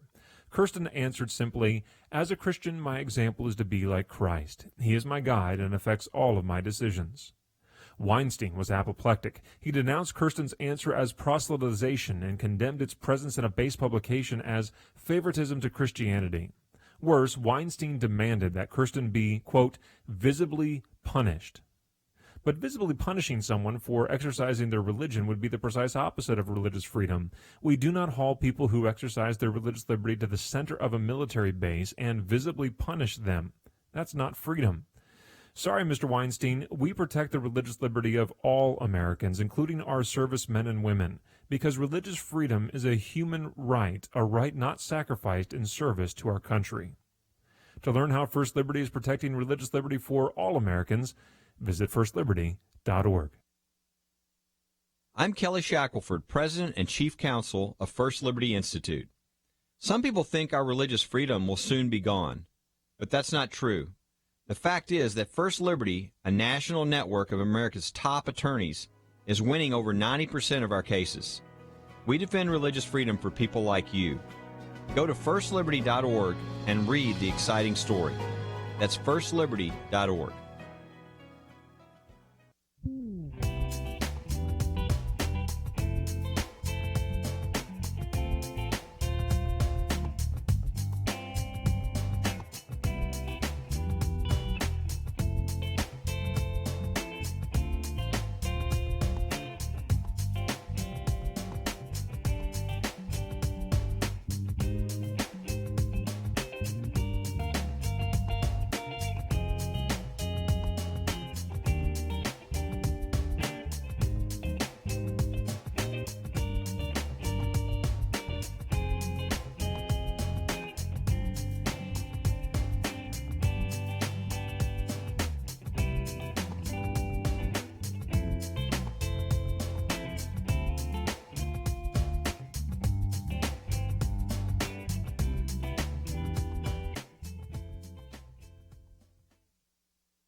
Now, back to Point of View, your listener-supported source for truth. Just a quick program note that in the next hour we're going to spend some time talking with Brad Dacus because he's been watching what has been happening in the state of California. And, of course, this is illustrative of what you find in other places around the country. So whether you are listening right now in the state of California or other states, these kinds of issues will surface in your community as well. Of course, his own experience has been that we have this real important issue as to whether or not parents have any rights at all over their children. This surfaced recently in Orange County, California, in Southern California, also surfaced as well in Northern California. One example I'll use is from the Cupertino Union School District and a board meeting where there were questions about curriculum and whether or not some of the material was age appropriate. And interestingly enough, every middle schooler and high schooler in the state must sit through sex education programs that include information about birth control and sexually transmitted diseases and things like that. But they're also taught to recognize, essentially to praise, different sexual orientations, different gender identities, and parents are supposedly free to pull their children out. But at least one school attorney has said, no, you cannot remove your child from things that are actually indoctrinating students about the homosexual lifestyle. And so we're going to get into that and talk about what are your rights, and most importantly, are there ways in which you can exercise those rights? So we'll talk about that. And, of course, for those of you in the state of California, but also we've talked about this in other parts of the country as well, you have this piece of legislation, Assembly Bill 2943. So we'll get into some of that and also, of course, use that to illustrate how it's important, no matter what state you find yourself in, to be eternally vigilant. And that's one of the things we want to try to do as much as we can here at Point of View. But just before we run out of time in this segment, let me come back to this issue of Starbucks, because one of the articles I've posted for you on the website is by Carl Horowitz, and he refers to it as Starbucks' atonement for unconscious bias and says that that will not work.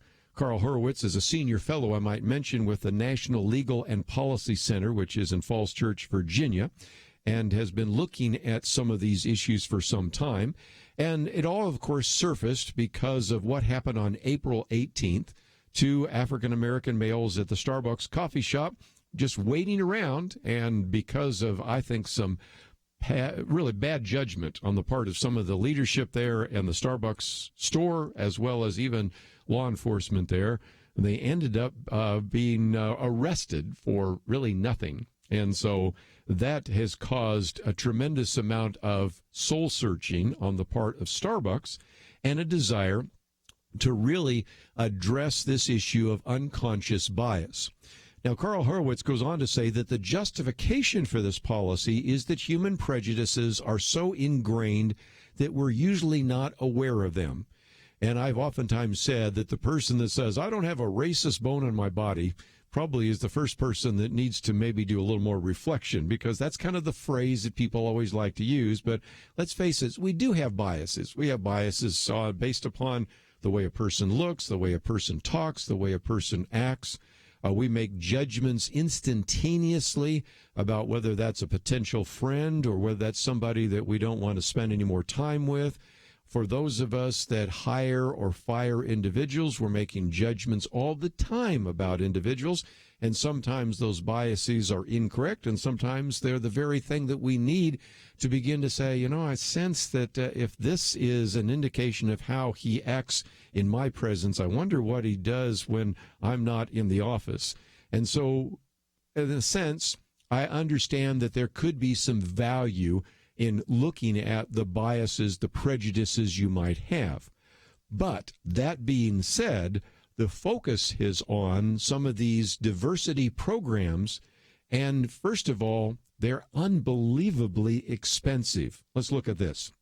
In the article, he quotes from one study that was done at MIT, the Sloan School of Management, estimates that U.S. corporations in 2015, just a couple of years ago, spent about $8 billion. That's $8 billion with a B, $8 billion on diversity and inclusion programs.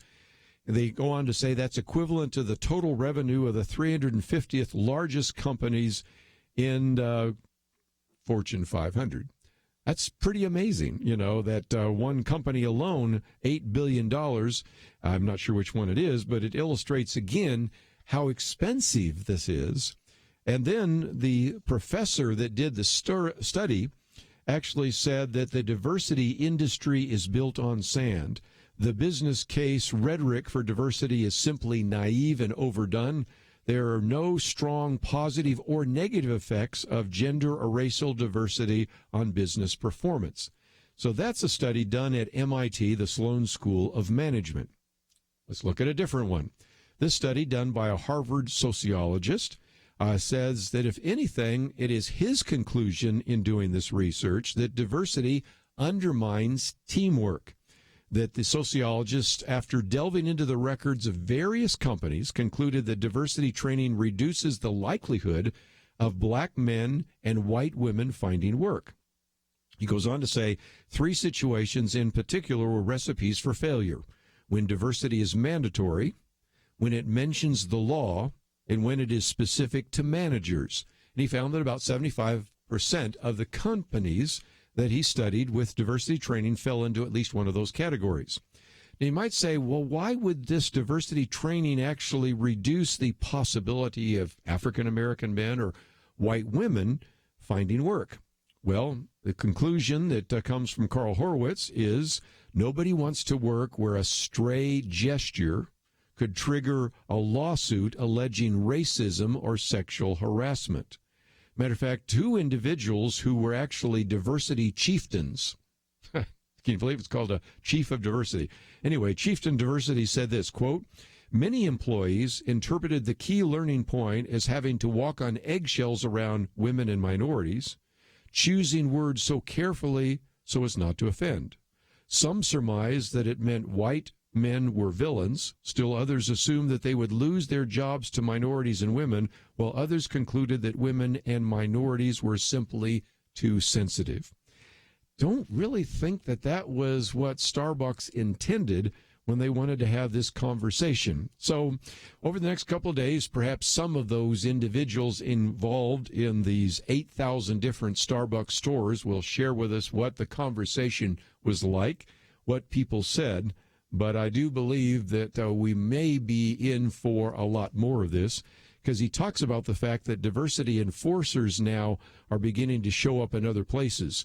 Starbucks is, of course, one that we're talking about today, but he also points out that this March, the Swedish-based clothing retailer H&M, stung by charges that children's hoodies for sale was racist, hired a company insider to lead a global diversity team. Google, which spent $114 million on diversity programs in 2014, has ramped up its unconscious bias training after one of its engineers, who we've talked about in this program, James Damore, criticized the company for its diversity policies and then subsequently fired him.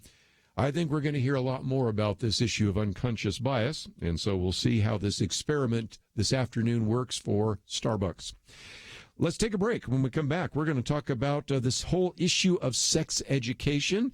What are the rights of parents? Is it possible for a parent to opt out, allow a child to opt out of these programs, or does the state really control your children? We'll talk about that with Brad Dacus of the Pacific Justice Institute. All that coming up right after this.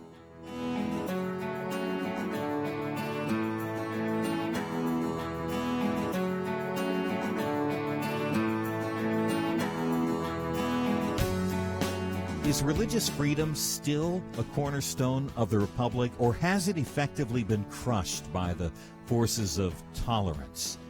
America needs Christians to be informed and as unified as possible, applying God's wisdom to civic life.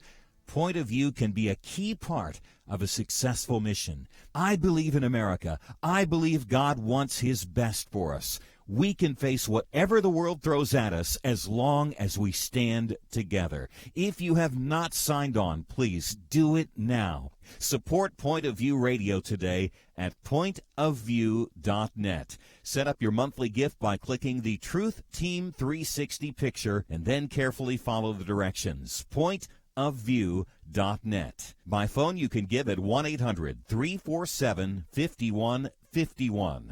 800-347-5151. Or mail that first donation to Point of View, Box 30, Dallas, Texas 75221. Box 30, Dallas 75221. or call us 800-347-5151. Point of View will continue after this.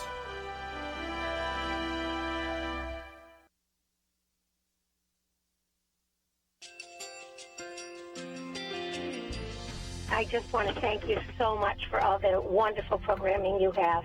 You're just absolutely fantastic. I recently started listening to Point of View, and I really found it interesting because of the different subjects you cover. Thank you for that. I really appreciate everything that you do in keeping us informed. Thank you, Kerby, for everything that you have been doing. I appreciate all the work that you're doing, advocating for the Word of God. Thank you so much.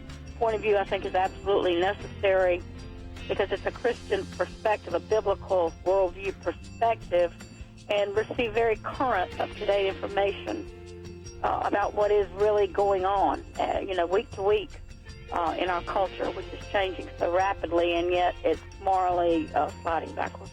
Yeah, I'm just, first of all, I thank you guys. Y'all's program is wonderful, and enjoy it every day. I learn so much every time I listen to it. Point of View Radio Talk Show.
Hi, this is Kerby Anderson. You know, each day we take on the tough issues and provide a biblical perspective to them. The topics we cover are wide-ranging. Apologetics, theology, prophecy, creation and evolution, intelligent design, marriage, family, child-rearing, the millennial generation, friends and society, politics, economics, business, religious liberty, the Constitution, public policy, foreign policy, military policy, tensions in the Middle East, abortion, homosexuality, pornography, sexual ethics, media, technology, history, and America's godly heritage. We talk about anything that affects your faith, your family, or your freedom. So don't go anywhere, because Point of View continues right now.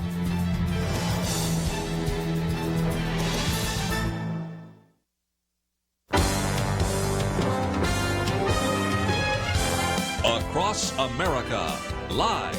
This is Point of View.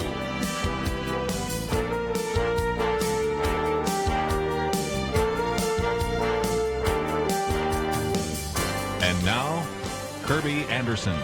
Second hour today, if you'd like to join our conversation, 1-800-351-1212.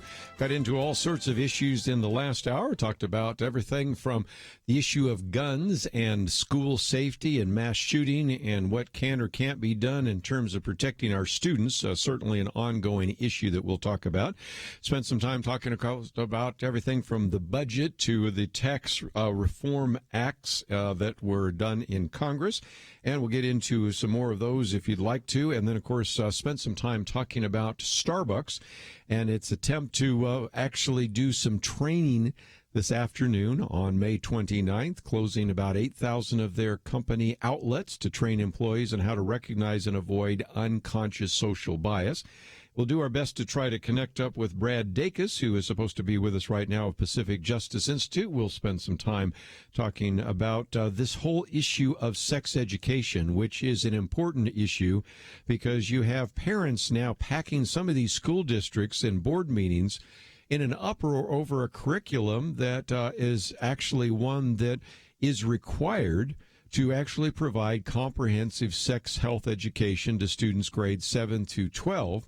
But it also requires that such education be age appropriate, that parents be given a full and fair opportunity to review any of the proposed curriculum materials to determine whether such materials are age appropriate for their children. And number 3, that parents be allowed to opt out their children of any portions they deem to be objectionable. So far, so good. I mean, I imagine almost all of us find ourselves in states where those kinds of provisions exist. But one of the reasons we wanted to talk with Brad Dacus is about the fact that it does seem that it is becoming less and less possible, at least in some of these school districts, for parents to actually exert any kind of opt-out provision. Matter of fact, this one article that came out in One News Now said that every middle schooler and high schooler in California must sit through sex education classes that include information about birth control and sexually transmitted diseases. Students are also taught to actually affirm, and I think you could see praise, basically different sexual orientations, to affirm or praise different gender identities. And although parents are free to pull their kids out of sex education classes, at least according to one school attorney, this will not be allowed in order to excuse children from pro-homosexual indoctrination. And so that's why we wanted to get Brad Dacus on to talk about the fact that this requirement conflicts with other parts of the educational code. Brad Dacus says our opinion very strongly and resolutely is this is incorrect, and that it's a fallacy simply to look at this one piece of legislation while not looking at other education codes.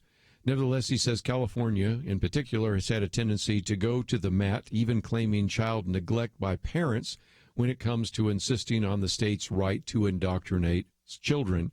He went on to say that school districts have threatened to allege educational neglect and call in social workers like Child Protection Services, who then threaten or actually take children from parents. And so, again, it's gotten pretty bad in the state of California. Some of you might say, well, I'm glad I don't live in California. Well, be grateful that you aren't. But what oftentimes happens in California does not stay in California, so that's why we wanted to alert you to those particular issues. Just before I get Brad Dacus on, let me also mention that my commentary today is back to a topic we've addressed so often here on Point of View, and that is the new things we're learning about our smartphones. And you know it's become a big issue when Time Magazine spends its time talking about this as well. Now, what they do on Time Magazine is they will have a place where readers can ask a question. And the question that has surfaced apparently frequently is, should I ditch my smartphone? And so Markham Reed actually writes a commentary in Time Magazine responding to this question, should I ditch my smartphone? And he gives us a lot of evidence, much of which we've talked about before, but let me give some of the newest material that he brings to the table, which is a little bit different than some of the things that I've talked about. For example, you have Dr. Brian Premack, who is a professor of medicine at the University of Pittsburgh, who explains how, quote, the little wobble of the emoticon, or the A-flat ding that stimulated the brain's reward centers, he says, these are designed to maximize people's desire to stay on their devices. He goes on to say, add to the fact that there are teams of engineers and designers whose ultimate goal is to design games and apps that will keep you glued to your device. Now, I might mention that this is not just something that we've developed in the last year or so.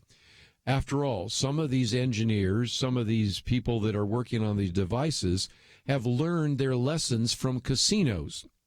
I don't go into casinos very often, but sometimes you have to walk through a casino to get to where you eat if you're in a particular hotel. I've been on a cruise ship once or twice, so I've seen that as well. And I'm always struck by the fact that there are people that are riveted by some of these machines. And the reason they are is over time, with all sorts of investigation, they figured out what causes certain individuals to begin to be fixated on a video machine or a slot machine or whatever it might be. And so the same things they've learned for decades in casinos, they're applying to phones. And that's why these games that kids play on computers are so addictive. That's why the games on your phone, that's why your phone itself is so addictive. So again, we can, as I say in my commentary, look at all the psychological data that's coming in. And there is a lot of it, by the way, that has surfaced just in the last couple of years. Or we can simply use common sense. And as I've said before, sometimes we spend millions and millions of dollars every year to basically conclude what most mothers already know in the first place. And what they have found is that spending too much time on these devices is not healthy. It results in decreased attention spans. It results in increased anxiety and stress. It results in a general erosion of well-being. Getting involved in social media, as we've said before, social media is sort of like the highlight reel of your life, but other people watching it or you watching other people creates an increased fear of FOMO. That's fear of missing out. And so anyway, in my commentary, I point out that there is an interesting phenomenon that has begun to develop, and that is more and more people are starting to think about switching away from a smartphone to what's called either a dumb phone or a light phone. A dumb phone is pretty simple. That's what we used to have. Those are those flip phones. Matter of fact, I've got at least one or two friends that still have their flip phone. They can make phone calls on it. That's about all they can do. And so that's the case.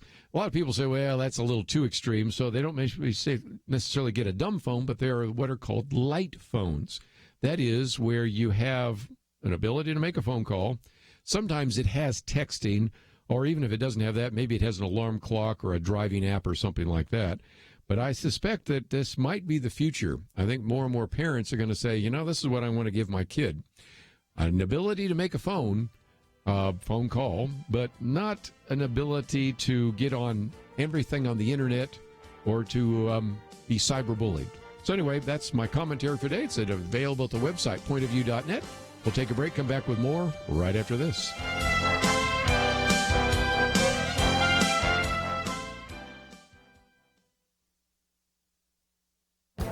This is Viewpoints with Kerby Anderson. We love our smartphones, but many of us wonder if they are controlling our lives in ways that may not be healthy. Markham Reed responds to this question in his commentary in Time magazine. You ask, should I ditch my smartphone? He rehearses much of the evidence I've discussed in previous commentaries. Dr. Brian Premack, professor of medicine at the University of Pittsburgh, explains how the little wobble of the emoticon or the A-flat ding that stimulated the brain's reward centers, these are designed to maximize people's desire to stay on their devices. Add to that the fact that there are teams of engineers and designers whose ultimate goal is to design games and apps that will keep you glued to your device. We can look at all the psychological data being recorded or merely use common sense to conclude that spending too much time on these devices is not healthy. It shows up in decreased attention spans, increased anxiety and stress, and a general erosion of well-being. Too much time on social media leads to a feeling of FOMO, fear of missing out. In light of some of these concerns, it has been interesting to observe a movement away from smartphones to dumb phones or light phones. I know of people that have kept their flip phones or decided to opt for a dumb phone that doesn't do too much more than make phone calls. Others are considering a light phone that may have a few additional features like texting, an alarm clock, or a driving app. These features may be exactly what parents desire for their children. They can give their kids a phone so they can call, but prevent them from seeing everything on the internet and protect them from cyberbullies. That is why we may see more adults and parents of kids opting for something other than a smartphone. I'm Kerby Anderson, and that's my point of view. Take Kerby and the Point of View team with you on the go with the Point of View app. Search for Point of View Radio at the Apple or Google Play stores.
You're listening to Point of View, your listener-supported source for truth. Back once again, if you'd like to join our conversation, 1-800-351-1212.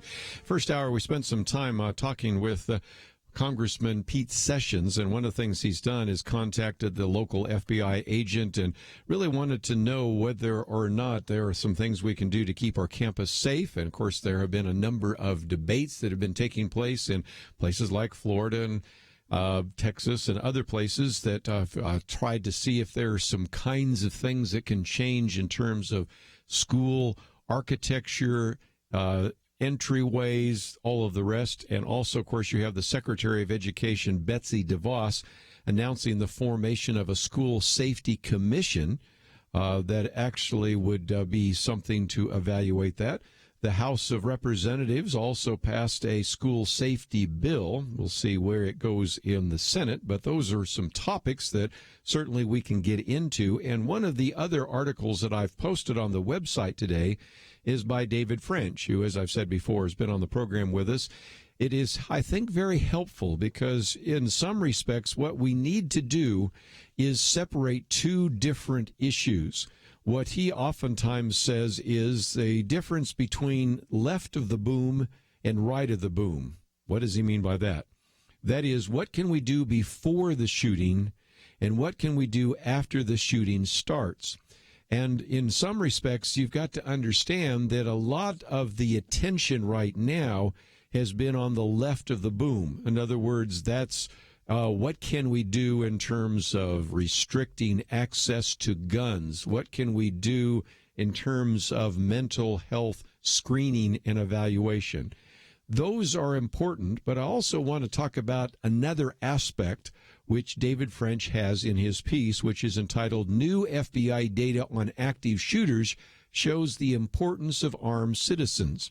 And that is, he said, after reading the FBI's latest report on active shooter incidents in the United States, two things are increasingly clear. First, the United States has a growing problem with actual or attempted spree killers. That is certainly the case. We've got lots of evidence of that. And second, armed and alert citizens can be part of the solution. He says, let's begin with a problem. The FBI defines an active shooter as one or more individuals actively engaged in killing or attempting to kill people in populated areas. In many ways, it's a better metric for the nation's mass shooting problem because it includes attempts, not just completed mass killings, which the FBI defines as 3 or more killings in a single incident. And that's the first thing to recognize, that if we're going to really do an honest evaluation of what is taking place, it is really important to separate those out. Oftentimes when we talk about mass shootings, we're only talking about those where, and I hate to use the word successful, but from the shooter's point of view has been successful. They've been able to shoot somebody, they've been able to kill somebody. But if we're going to be really evaluating our effectiveness, we need to look at all of these particular cases of active shooters. And so that, I think, is going to be really important in terms of our evaluation. So let me just mention that we'll probably get back to this a little bit later, but one of the first things that I thought was so helpful in this particular article was that it looks at, and the FBI looks at all of the active shooter incidents, and that's going to be a lot more helpful in terms of getting, I think, a much more accurate assessment of indeed what are some of the potential dangers and how we should respond to those effectively. So those are just a few things I want to get into in just a few minutes, but now we've been able to connect up with Brad Dacus, who is an individual who many years ago founded the Pacific Justice Institute. He is a graduate of the University of Texas School of Law, actually was a legislative assistant to U.S. Senator Phil Gramm, also has been receiving and has received an honorary doctorate of religious freedom and family rights from California Baptist University, and is heard weekly on the Dacus Report. And Brad Dacus, thank you for joining us today here on Point of View. Oh, thank you, and thank you for that nice introduction.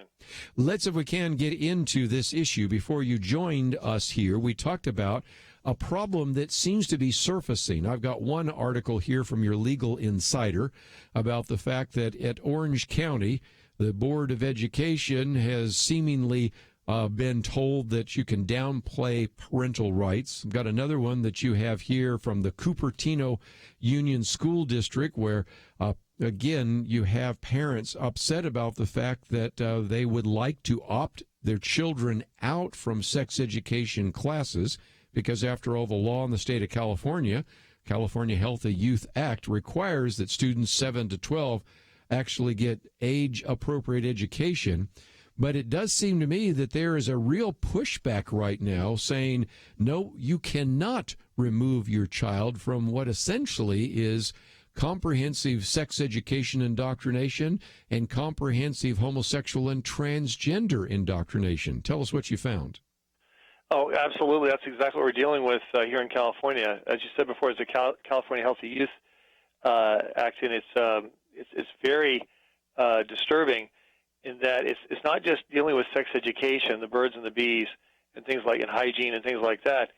It mandates that schools also cover this, as you said, LGBT indoctrination in every school, and this is going to be hitting kids across the grade levels, not just at high school or junior high, to varying degrees and to the varying extent to which local school districts wish to do so.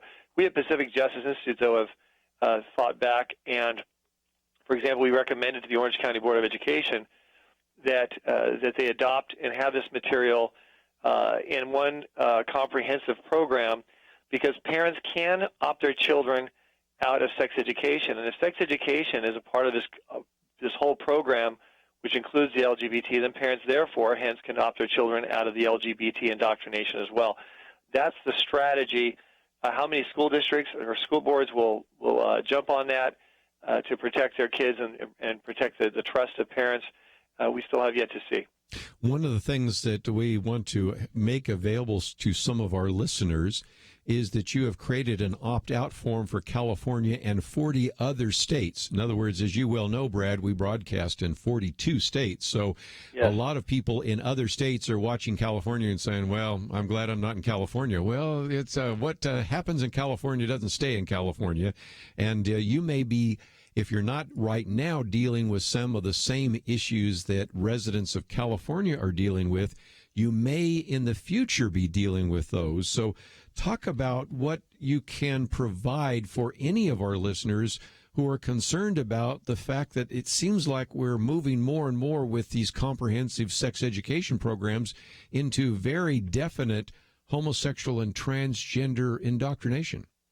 Yeah, it's moving very fast. Many parents have no idea. They may live in a small town in Texas. I used to live in Texas, and I can see many people thinking, oh, well, this isn't going to come here, or a town in Alabama or Iowa or someplace else. The reality is this agenda is moving very quickly, and it was really expedited during the 8 years prior to this present presidential administration. And it was pushed. The teachers' unions were pushing it, and it's now spreading, like I said, like wildfire. Parents need to realize, though, that there's something that they can do, and that is, just as they have their children vaccinated, and so they don't get polio. That's understandable, right? If you care about your kids, you want to vaccinate. Well, something that they can do to prevent their child, hopefully, from being exposed and to a lot of this poisonous information that's dangerous and also not true. Is to utilize these opt-out forms that we make available without charge on our website. And if there's any resistance when they download the opt-out form, they check the boxes that applies to them, they sign it, and they give it to the school district. If there's any pushback at all, we don't only provide these opt-out forms for free, we'll represent those parents without charge anywhere in the United States. And if they're in one of those states where the opt-out form, we don't have an opt-out form, just contact our office, and we'll do the homework, and we'll produce one for their state. It's that simple. I might just mention we have information about your website, but again, it's pacificjustice.org, but you don't have to even remember all that because we have your picture. They can click on that and find out a little bit more about what is available there, and that is certainly an issue. And again, if you'd like to know more about Brad Dacus, of course, we have a link to his Facebook account and also to the Twitter feed, as well as information about his website, which again is pacificjustice.org. So all of it available on our website. Let's take a break. We come back. We have some more to talk about. And if you think that this is something which isn't a big issue, it's so draconian that sometimes in the state of California, they'll go to a mat and really begin to even suggest bringing in child protective services for that. So I wanted to get some of his comments there. And then, of course, we've been talking over the last couple of weeks about Assembly Bill 2943, which, again, just is an illustration of how radical some things are happening in some of these state legislatures, including the Assembly there in the state of California. We'll be back right after this. Every big story in human history began with one person. Point of View Radio has sparked many stories during the past 5 decades. I'm 25 years old, and I've been listening to Point of View for about 12 years now. I can't say enough about how it's touched my life and changed me completely. The effect was incredible, and it was immediate. I mean, I've seen Congress turn around. There was a transformation that really did take place. Oh, you missed your cue. This is where your story belongs. How has Point of View made a difference in your life and your community? We want to hear your story, and when you share it, you'll automatically be entered in a drawing for an iPad mini, and if we share your story to inspire others, we'll send you a Bible stick, an audio New Testament that you can take anywhere. So tell us your story before June 1st at pointofview.net/story or call 1-855-335-2100. You could win an iPad mini, and your story may encourage someone else to make a difference. 855-335-2100 and pointofview.net/story. Point of View will continue after this.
You're listening to Point of View.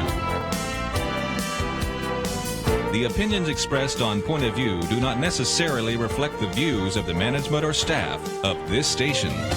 And now, here again is Kerby Anderson. Continue our conversation with Brad Dacus. If you'd like to join our conversation, that number is 1-800-351-1212.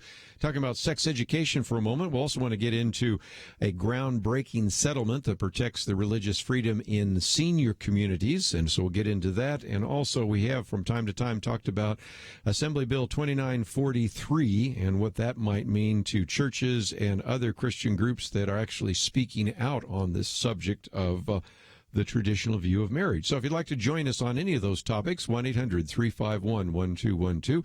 Certainly welcome calls from anywhere in the country, but especially love to hear from some of you in the state of California. Brad, let's talk about this for just a minute, because people might say, well, we should always be allowed to opt our children out. But in some cases, there's been a heavy-handed reaction from California in particular, even claiming child neglect and calling in child protective services if individuals wanted to opt out their children. That seems so extreme. Tell me that isn't true. Well, unfortunately, it is true in that there's a stigmatizing of parents who opt their children out of different programs, pro-LGBT programs. In fact, it's even gotten worse than that. In California, if a child, say we've dealt with two of these kind of case matters already, where a 13-year-old girl says she wants to be a boy, she feels like she's a boy, she has gender identity dysphoria.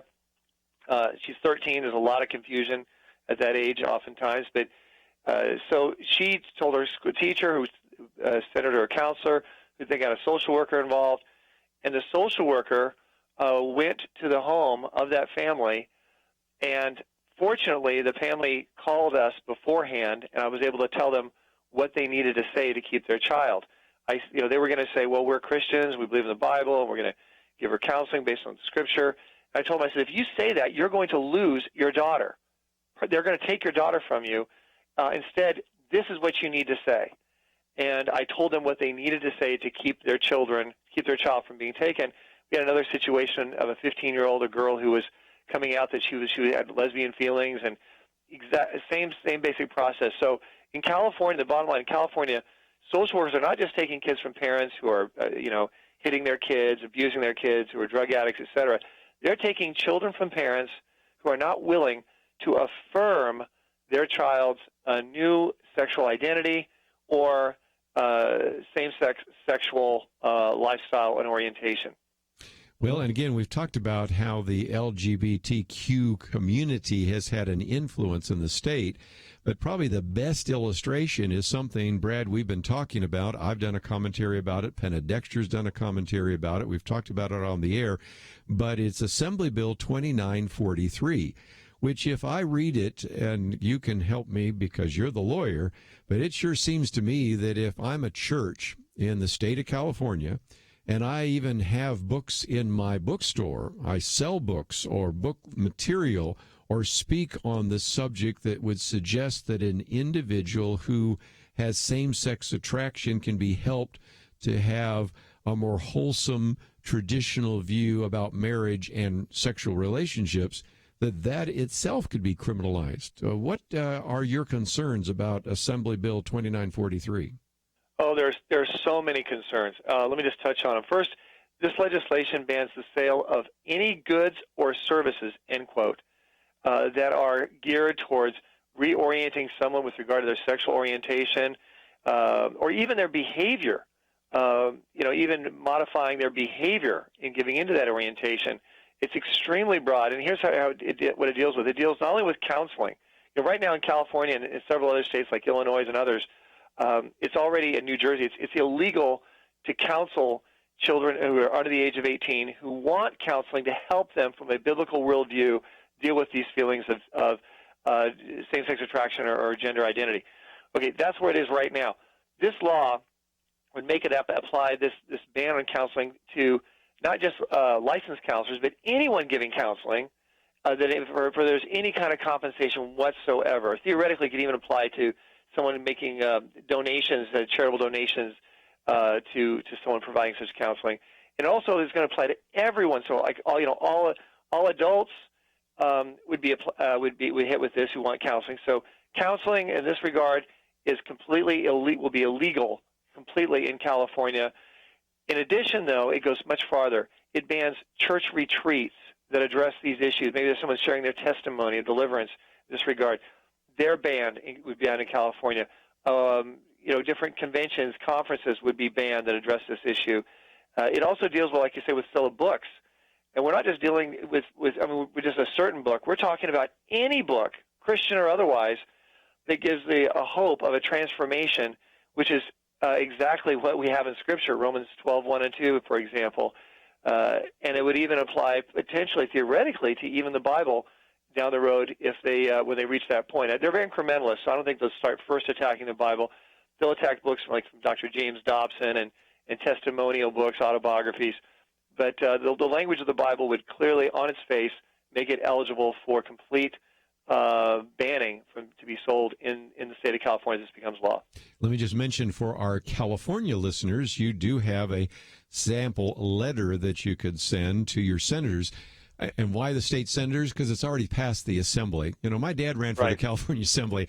This is not the California I grew up in, where, of course, Ronald Reagan was governor at the time. But it's even hard to imagine. First of all, it passed out of the committee, and then it passed out of the Assembly. So now you're talking about something in the state Senate. And if it passes there, I'm pretty sure your governor is going to sign it, isn't he? Oh, yes. And it looks like it's just moving full steam through the state Senate, which is more liberal than the state Assembly. So it's looking very dark in that regard. If it becomes law, of course, we at Pacific Justice Institute, we're already prepared and ready to challenge it as it being unconstitutional in court. We're ready. We don't want to have to go there, though. If people really express themselves and they let their state senator know their opposition to it en masse, we have a chance of seeing this shut down the same way we were able to help see the anti-homeschooling legislation shut down just a few weeks ago. So it is possible, even in the state of California, to bring this kind of legislation to a halt. But if it is passed, it will be the most horrific, the most restrictive legislation of its kind when it comes to free speech, ministering, selling of books, etc. So it's very serious. And we'll take some phone calls in just a minute. But before I let you go, I also wanted to mention one other significant victory, and that is that you had a retirement community where some people complained. As a matter of fact, I think it was just one complaint, if I remember right, and they just simply said, we just cannot have Bible studies and worship at a retirement community. It's similar to some examples that we've had with Kelly Shackelford, who joins us every Friday.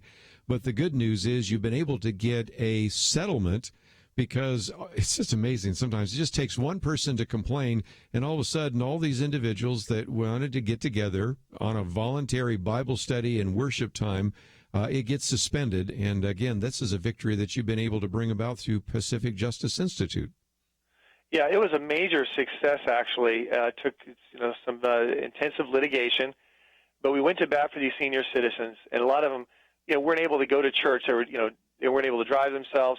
In this small community of 500, they had up to 100 people attending the worship service, being ministered to, and the leader of it actually came to Christ through the Bible study that was there. So we defended them. We got the judge to order them back on to be able to meet in the community center there at the this retirement residential community. And it's a wonderful success, and hopefully we'll send a loud signal to other communities.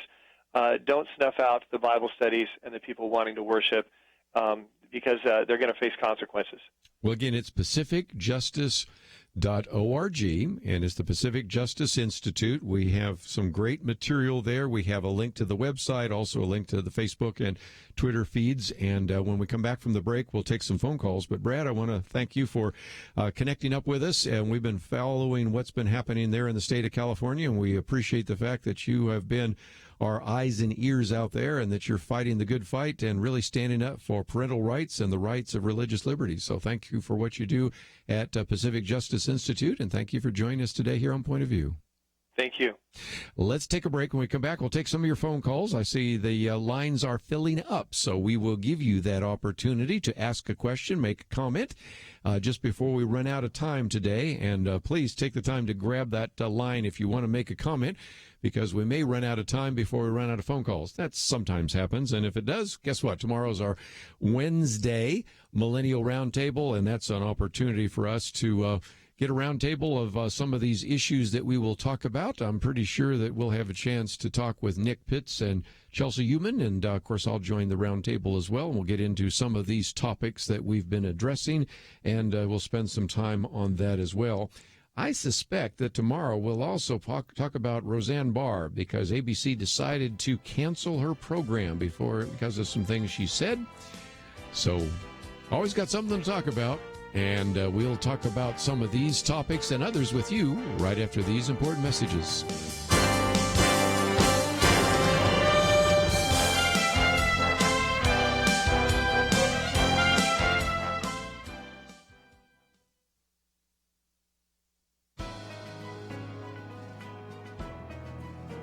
Welcome to the First Liberty Briefing. I'm Jeremy Dice. Lieutenant Colonel Michael Kirsten was interviewed for a story by the base newspaper entitled Meet Your Leadership. The Q&A article ranged from why Kirsten joined the Air Force to his proudest achievements as an officer in the United States Air Force. One question really annoyed Mikey Weinstein, an activist that often decries the presence of religion within the United States military. The question asked, is there a leader from your career that influenced you the most? It was Colonel Kirsten's answer that sent Weinstein searching for his computer to type out an angry letter to the base commander. Kirsten answered simply, as a Christian, my example is to be like Christ. He is my guide and affects all of my decisions. Weinstein was apoplectic. He denounced Kirsten's answer as proselytization and condemned its presence in a base publication as favoritism to Christianity. Worse, Weinstein demanded that Kirsten be, quote, visibly punished. But visibly punishing someone for exercising their religion would be the precise opposite of religious freedom. We do not haul people who exercise their religious liberty to the center of a military base and visibly punish them. That's not freedom. Sorry, Mr. Weinstein, we protect the religious liberty of all Americans, including our servicemen and women, because religious freedom is a human right, a right not sacrificed in service to our country. To learn how First Liberty is protecting religious liberty for all Americans, visit firstliberty.org. I'm Kelly Shackelford, President and Chief Counsel of First Liberty Institute. Some people think our religious freedom will soon be gone, but that's not true. The fact is that First Liberty, a national network of America's top attorneys, is winning over 90% of our cases. We defend religious freedom for people like you. Go to firstliberty.org and read the exciting story. That's firstliberty.org.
Now, back to Point of View, your listener-supported source for truth. I'd like to turn the conversation 1-800-351-1212. Let's head out to Georgia first on the Good News Network. Jonathan, you have the floor. What's your point of view? Hey, Kerby. Just missed your guest to ask him directly, but I had a question. How can the state of California kind of overrule our First Amendment? I said, in all seriousness, is that one of those things where the state has control over that kind of area? But then again, I think, well, that's more than just a federal law. That's our Constitution. It is. I don't know. Yeah, so I know that a state could make a rule against that. I'm not very, very good with, constitutional rights and all that jazz, but that just kind of doesn't sound right. Well, and again, I was going to let you get on, but I just wanted to cover that other story about the settlement with the senior community, and I figure I could probably answer it as well. I don't claim to be a lawyer. I don't play a lawyer on TV, anything like that, as the joke goes, but I think I can address this issue, and that is Assembly Bill 2943 basically says that any kind of effort to change a person's sexual orientation is wrong. That, first of all, is a little bit questionable in terms, as you said, the First Amendment. But this bill, which now would make it illegal to sell books or counseling services or to put on a religious seminar or retreat on that, that definitely violates the First Amendment. And I do believe that they are just really working overtime in the state of California to try to intimidate people, because any lawyer that's in either the California Assembly or the California Senate that's worth his or her salt knows darn well that you're probably not going to win at the Supreme Court level. But as crazy as the Ninth Circuit Court is, you might win at that level, because obviously this particular law is going to be challenged by all sorts of groups, including Pacific Justice Institute, Alliance Defending Freedom, and others. I suspect maybe even First Liberty will challenge it. And so I don't know that they are doing this because they think they will win, but I think they're doing it because they think they can intimidate. It's similar to the piece of legislation out of California that's in front of the Supreme Court right now that mandates that a pregnancy resource center has to post a sign that says, here's where you can get an abortion. Do they really think that pregnancy centers will do that? No, they were thinking that because this law would be so draconian, pregnancy resource centers would just simply close down rather than to actually follow the law. I don't know. Maybe there's some that honestly believe that this is not a violation of the First Amendment, but if they do, they need to go back to law school or maybe even just take a civics class and recognize that when you start talking about banning the sale of a book or banning a retreat or a seminar which allows for an individual to change their sexual feelings, that by definition has to be a violation of the First Amendment. So, Jonathan, I think you're right on target. Good answer. Thank you, Kirby. I appreciate your wisdom and your counsel. And again, I think it might have as much to do with intimidation. Who knows? Maybe some of them in the dark stretches their mind actually believe that this is so controversial that we can start banning books. That's why we have the First Amendment, so that we don't ban books or ban seminars or retreats or whatever. If this was a seminar calling for the armed insurrection of the United States, okay, we could buy that. But that's not what this is, so we'll see where it goes. Anyway, let's go on to, we'll stay in the state of Georgia for just a minute. Tony, what do you have to say for us today? Yes, I was just wondering, like I mentioned to the call screener, I'm just really surprised with how we tolerate so much of this here from the people. I mean, these people are elected people. We give this kind of power and control over them to make some of these choices that we don't agree with. And it's like, I'm just really amazed. And the same thing happened with the gay marriage movement. When you had a lot of African Americans out there supported, that blocked it for a while. Then all of a sudden it got out of hand again out in California. Then all of a sudden now it done spread all across the country. And it's just like the same thing what's going on with the president right now, where we are just allowing these politicians, we sit there and we give them all this money to do a job. And it's like it's almost like they're constantly working against the people, the country. And it's like a no-win scenario. Yeah. Well, again, you live in Georgia, and of course, we recognize that Atlanta, Georgia is not Sacramento, California. It's not Albany, New York. But even in Georgia, we've talked about Eric Walsh and a variety of other individuals that have lost their religious freedom even in Atlanta, Georgia. But again, you have to recognize there is something pretty unusual about Sacramento, California, Berkeley, California, Denver, Colorado, near Boulder, Colorado, and a few of these these others, but nevertheless, that's what we find ourselves in right now. And as I mentioned just a few minutes ago, having grown up in California, this is not the same California I grew up in. And I suspect if I had more time and I had some of our California listeners coming on, they would say this has changed dramatically as well. So it's back to the point you make, Tony, a reason to pay attention to who you might have a chance to elect. First, for the few of you that are still in states that have not had your primaries, and for all of us in the listening audience, we're going to have a general election in November, and you better pay attention to those individuals, not only who you're going to send to Congress, but also the individuals you're going to send to your state house. It's going to be important for you to pay attention to some of those particular individuals and whether or not they are going to represent you. And as Tony aptly said, we send them all this money, we give them all this power, we ask them to represent us, and guess what? We are disappointed, to put it mildly, with how they react. So, again, some great resources we've posted on the website today. I did mention a little bit about active shooters and armed citizens. This piece by David French, very well done. As I mentioned just a few minutes ago, the FBI report that has come out, which is entitled Active Shooter Incidents in the United States, first of all, I think makes a very strong case for the fact that we do have a problem with we're having more and more of these mass shootings. That's not just an artifact of reporting. We actually see those increasing. But the other part of that report is it also, I think, illustrates something we've talked about before, and that is the best way to stop a bad guy with a gun is a good guy with a gun. And a lot of people have said that that's kind of a nice-sounding slogan, but it's not true. But if you go back and look at the FBI report, which looks at all the active shooter incidents, not just completed mass shootings, you see that it's surprising how many times it's a good guy with a gun, either law enforcement or an armed citizen. And so that is something that I thought you might want to pay attention to. And the report also eliminates this stereotype of the fact that some carry permit holder might be spraying panic gunfire, because if you look at the report, you can see that the data shows that these armed citizens, in many cases, stop a shooting, and there's really hard to find any indication that they ever made the crisis worse.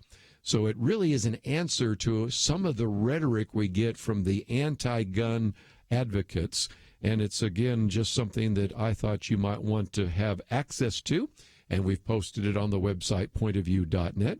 Also posted a piece on Starbucks and the unconscious bias. For those of you that wanted to go get a Starbucks this afternoon, you're kind of out of luck until they finish their seminar, but that is something we will come back to as well here on Point of View. Let me just mention that tomorrow is our Millennial Roundtable, and so we'll have a chance to look at some of those issues. Thursday, Michelle Rigby-Assad, kind of the Bond girl of the CIA, will be with us, and on Friday, of course, our weekend edition, Penna Dexter, Kelly Shackelford. I want to thank Andrew and Steve for their help behind the scenes. Have a great day. We'll see you back here tomorrow, right here on Point of View. Is religious freedom still a cornerstone of the Republic, or has it effectively been crushed by the forces of tolerance? America needs Christians to be informed and as unified as possible, applying God's wisdom to civic life. Point of View can be a key part of a successful mission. I believe in America. I believe God wants His best for us. We can face whatever the world throws at us as long as we stand together. If you have not signed on, please do it now. Support Point of View Radio today at pointofview.net. Set up your monthly gift by clicking the Truth Team 360 picture and then carefully follow the directions. Pointofview.net. By phone, you can give at 1-800-347-5151. 800-347-5151. Or mail that first donation to Point of View, Box 30, Dallas, Texas 75221. Box 30, Dallas 75221. Or call us 800-347-5151. Point of View is produced by Point of View Ministries.